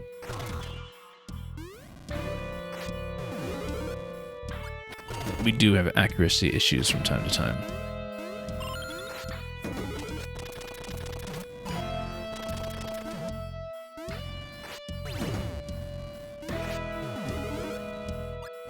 Yeah, again, a little bit of leeway there.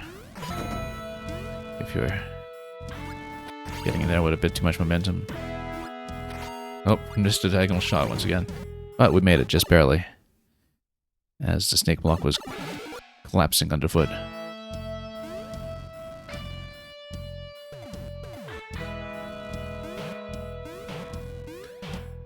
Fuzzy helmet, that's how you know you've all grown up. I think we actually want to... Well, no, we can just hit with the arrow. I don't think we're going to bomb him that way. As fancy as that would be. Oh, hang on. I mean, you can shoot through the clown car, so you don't really need to be too accurate here, given everything else going on. Can't bump the bombs out of the way with the helmet at this point, unfortunately, but... Good thing that clown car is so porous and that the propellers aren't just chopping you into bits. Oh! But there is a power-up check. There is a power-up detector for whether you're holding the Master Sword.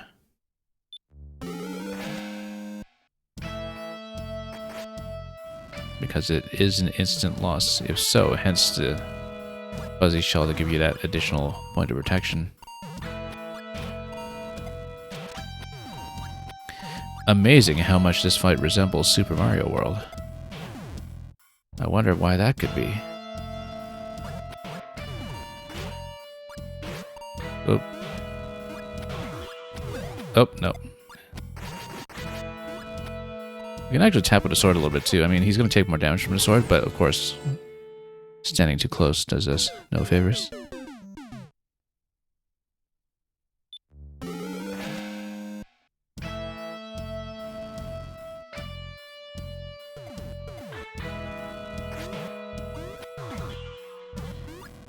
Yeah, we should generally be going arrows, I think.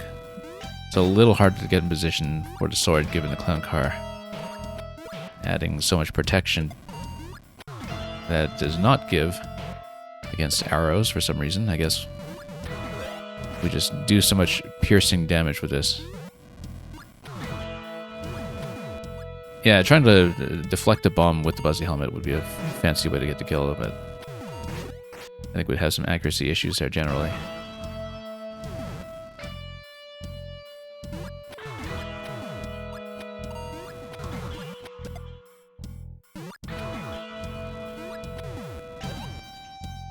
Anyway, whoop, let's have a narrow escape. Oh, that was also a narrow escape, just having the bombs land on either side of me there. Yeah, I do need to stall those from time to time just to get him to stay well out of the way. Yeah, when he's coming in so low, we probably can tap with a sword and do a lot more damage. But we do need to have him get quite low for that to happen, and it is comparatively high risk. Much faster than doing this by arrows, of course, but...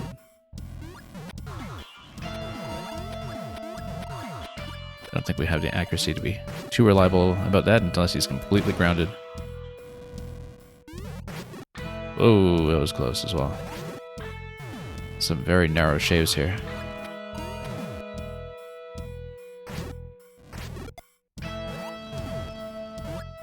Oh, nope. Got pretty far in that as well with quite a few fancy dodges, but in general, we need to keep the helmet. So...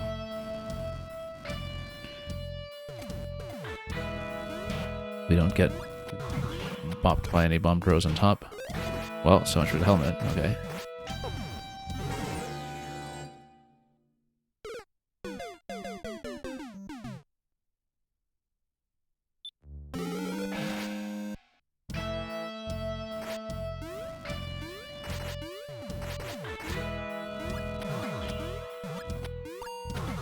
Okay.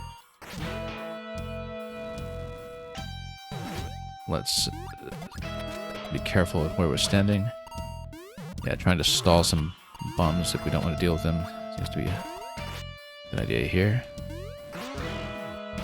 And of course, if he dives all the way down to the ground, then we're within range to hit with a sword, which is preferred for the sake of getting through the fight, but it would get us through it much faster.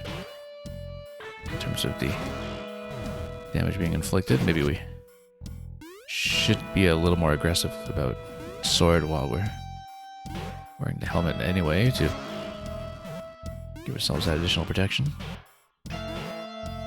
We are, by the way, afterwards absolutely going to claim that clown car and try to ride up if we can. Take a look at the ceiling.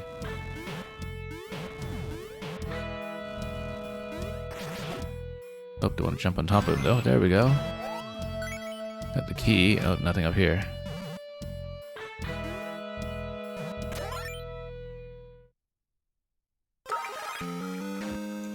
Okay, and there's your Triforce.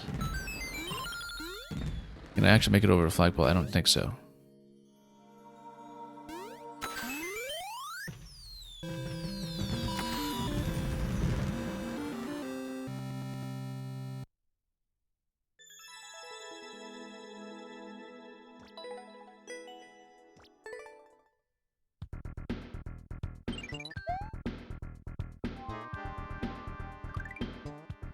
And now we conclude with the Ocarina of Time end theme. As a bit of a credit sequence victory lap, perhaps. Oh, got a 50 up there. I don't know that we're going to get that, at least not from this position.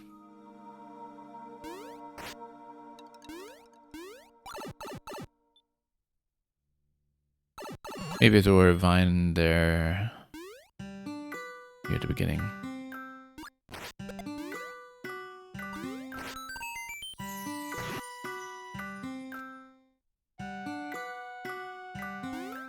Anyway,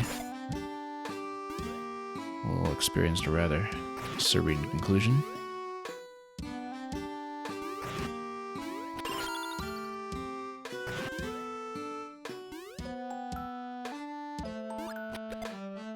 Complete with lullaby.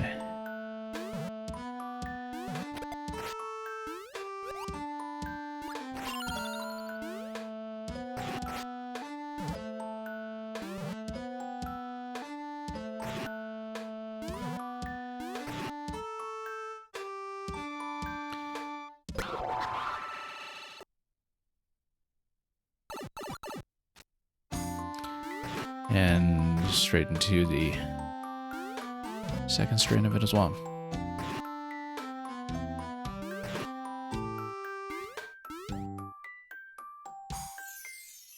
Can't use the sword while you're in the cloud, though. Unless you decide to recklessly jump out of it, which we will perhaps not do in the credit sequence when the conclusion is so close.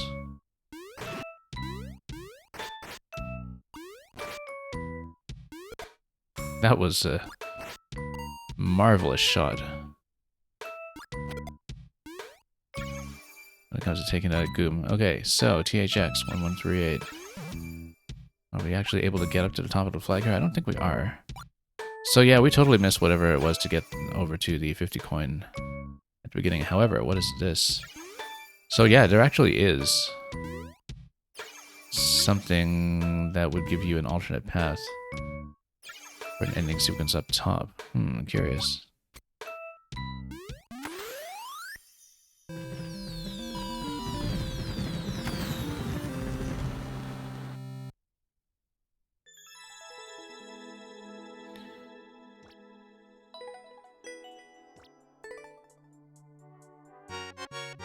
But that appears to be the conclusion. And thank you for the GG.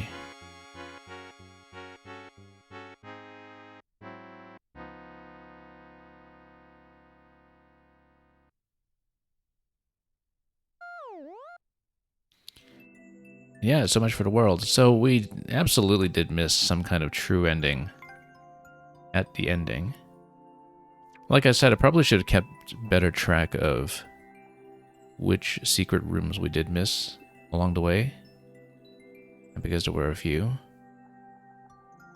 But while we're here, you know what? Let's play the end sequence once more to see if we can tease out where the ending was, since we have a little bit of time to talk about this. And yeah, very neat super world indeed. I highly recommend a playthrough of it. Lots of nuances to pick out. So I wonder if it was that there was some kind of passage to go up here to begin with. Surely it can't be some kind of series of jumps that we need to make from down here, or some other complicated sequence. Oh, you see, there it is. There it is. I knew it was something.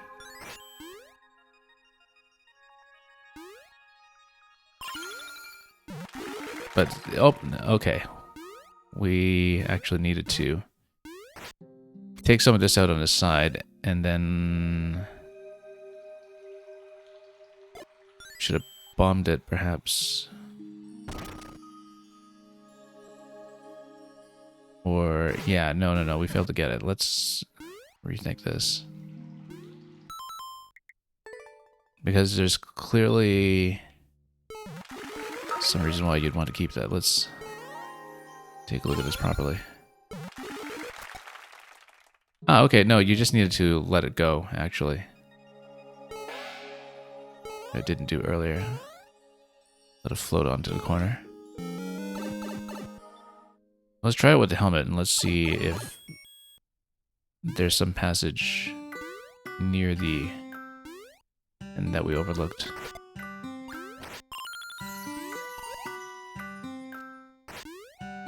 With the other missed secrets, it was mostly just touching flagpoles too early because of the way they were disguised.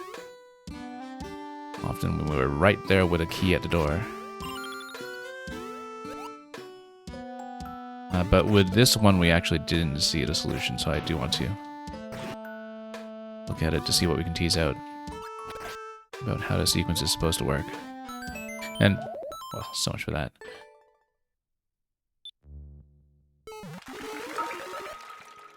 Drop the clear percentage of the end credits a bit. But yeah, today, well, yeah, okay, we went to do aggressively, that's why. You do have to let it float to the offset.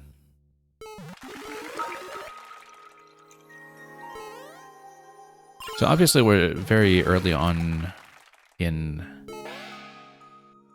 terms of what my usual broadcast time is, since I do tend to go 4 hours most days, and we're only about halfway there at this point. Typically, I would deal in a couple of extra levels, or even open up things like the viewer queue, but today I actually cannot stay long. This was already a bit of a bonus stream I wasn't expecting to do, so we will probably have a bit of an early finish after we've had our fill of seeing the true ending in some fashion and talking about the super world a little bit further. But yeah, a very comprehensive experience with some fascinating solutions to various problems of how to represent certain sequences of Ocarina of Time.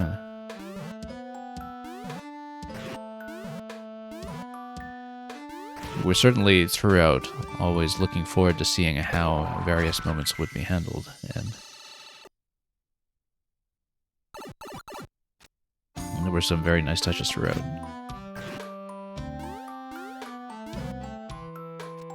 And as we were saying about Team Music World when we played it earlier in the year, which was also principally curated by Barnstorm, who created this world here, there's a great deal of variety in terms of pace and format to what is done with the genre of the custom music level here. And while you do see still a decent share of auto-scrollers breaking things up, that when you do... Okay, so there's something here, didn't we? Yeah, so you tap it with a sword. We could have done that regardless. And then there's some kind of continuation here. So we didn't really need a helmet necessarily, but we'll see what the next room is. I also completely interrupted whatever my train of thought was just now, but it's okay. Yeah, why didn't we just tap that block the first time? Oh, nothing except coins. That's fine.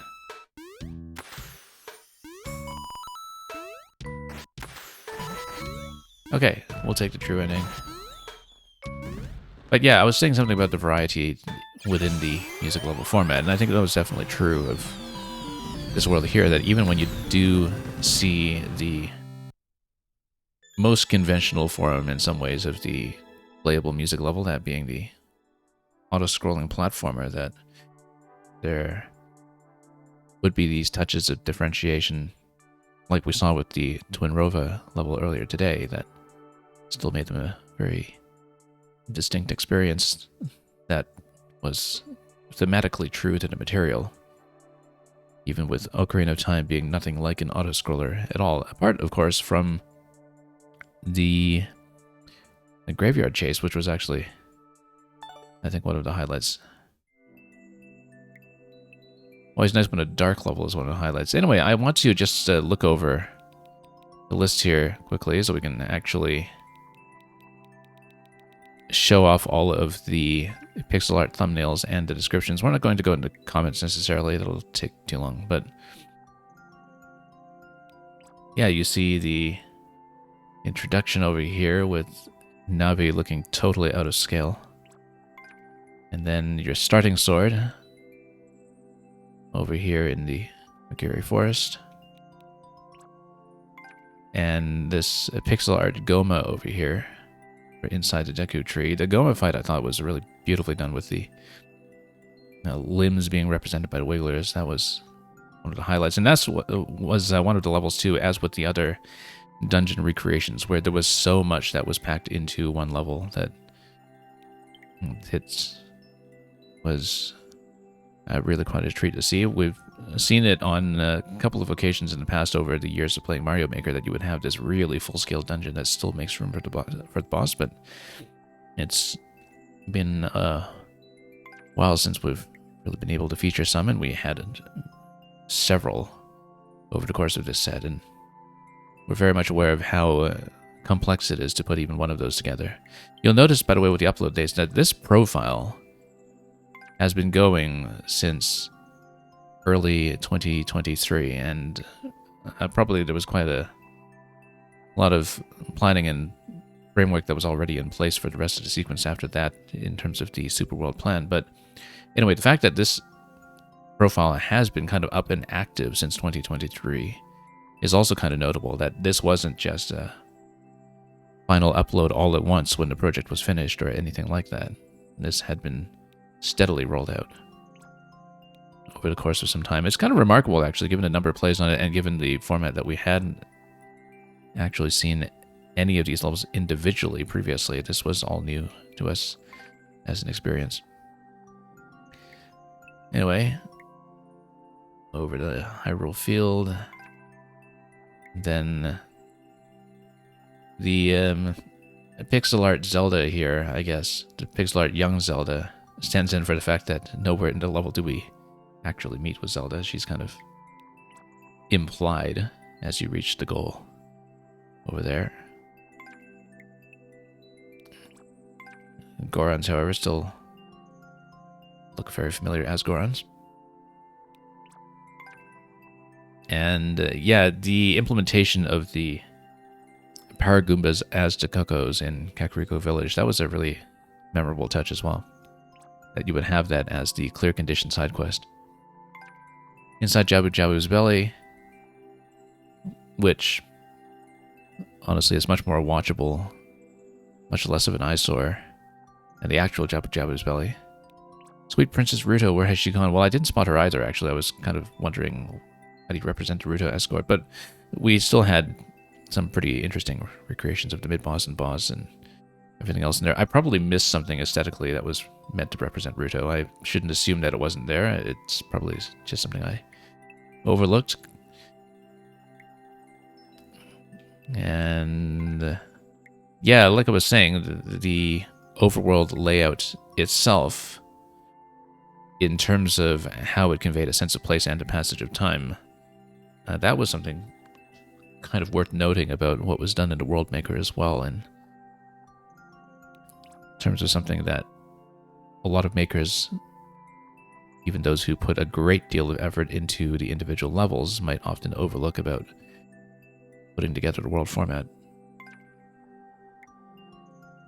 Lon Ratch here, represented on the minimap by a chain chomp, because it turned out to be a chain chomp rodeo. And Dampe's grave, that was really quite the memorable one in here.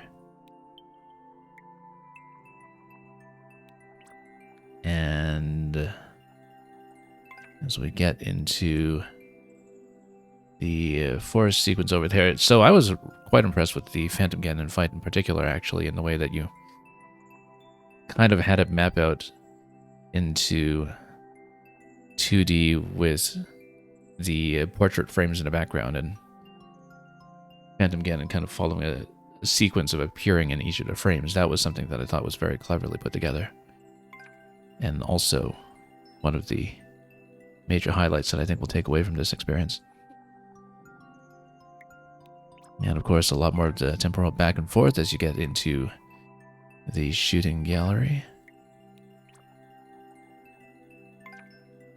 And back into the whole fire sequence over here.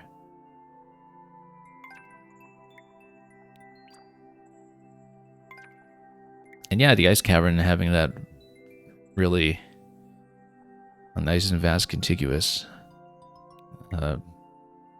puzzle layout. That was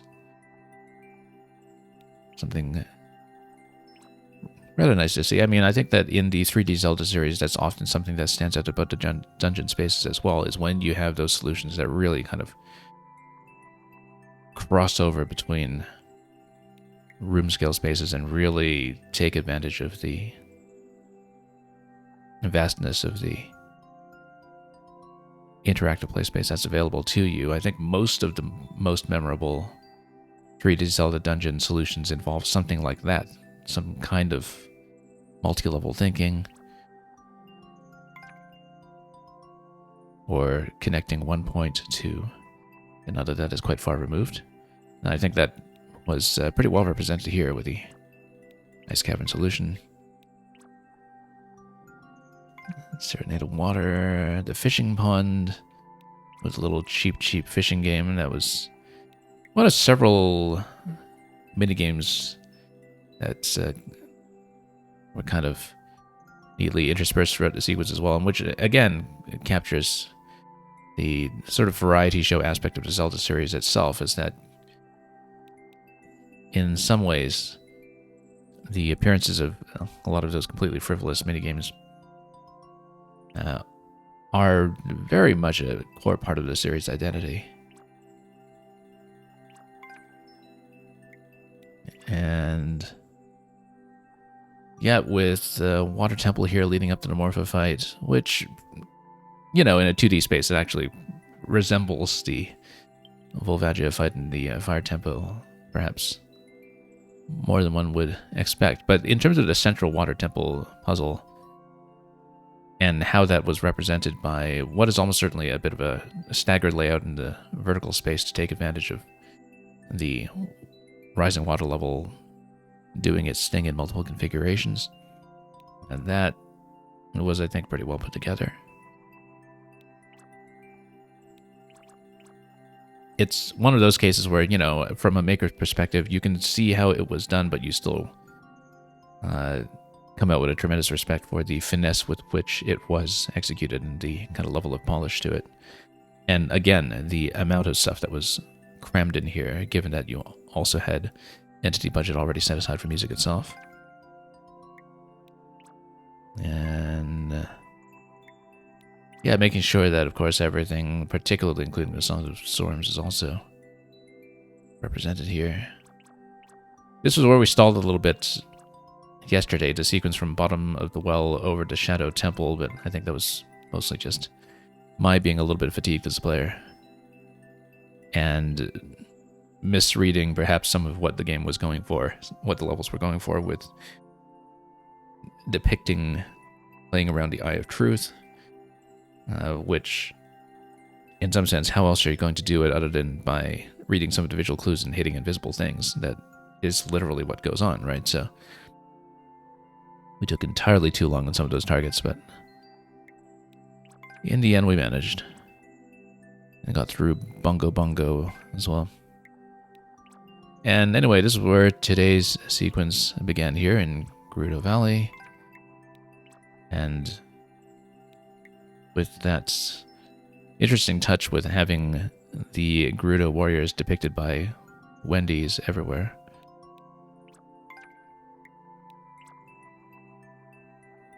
And then the traversal over to Spirit Temple was really fond of the way that the state switch handled the two forms of the Spirit Temple across the two ages. Again, there was clearly quite a lot of thought given to the layout there. There's a whole kind of two-level sequence, actually, Spirit Temple and with Twinrova having enough space to have a level 2 themselves. That worked out quite well in terms of how the split was done, I think. And that it does make the Spirit Temple kind of thematically click quite a bit to give enough room to breathe with having both young and old Link, young and slightly less young Link, I suppose, kind of split over the state switch over the same layout and kind of taking advantage of a lot of the state manipulation to do that. And yeah, again, was really fond of both the auto-scroll segment and the boss fight sequence in this one in terms of how much was done thematically with the color coding and the addition of things like the Magic Koopa, not the Magic Koopa, the Koopaling projectiles and such, just to really complete what was going on thematically. Then there was the whole sequence up to Ganondorf and Ganon, which we just experienced, and of course the end credits over here as we say farewell to both Navi and the Ocarina. So, like I said, we're going to keep this an unusually short stream today because I'm unfortunately not able to extend this to more Maker at this very moment. It's too bad that we haven't been able to feature very much Mario Maker over the course of this season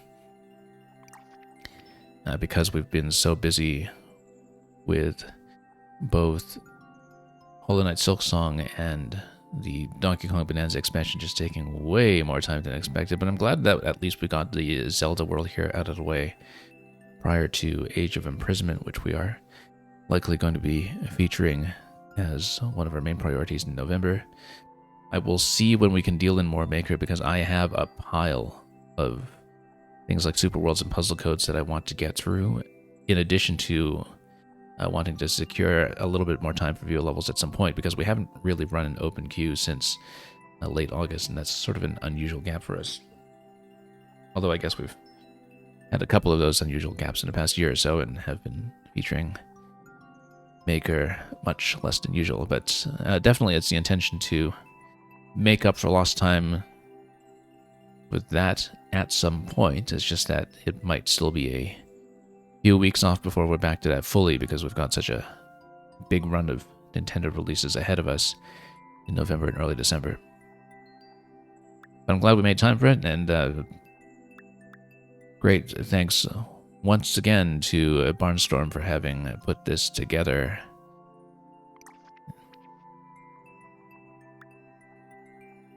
And thanks to you all as well who have followed this experience as viewers.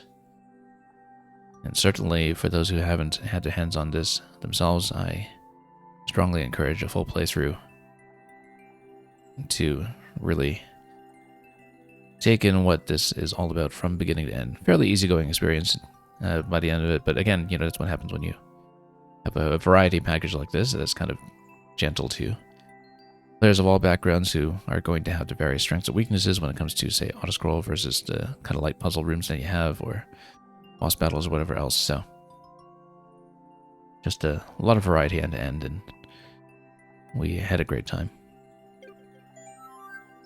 In the meantime, though, we're going to send you folks on to somewhere else entirely, I'm sure. And again, we'll try to get back into longer Maker streams at some point, and we'll try to keep everybody updated about our plans on the Discord as we usually do. But that concludes our program for today, so thanks for watching.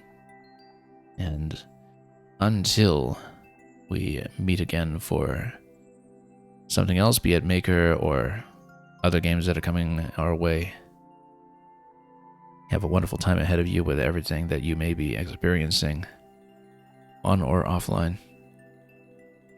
And as always, fare thee well.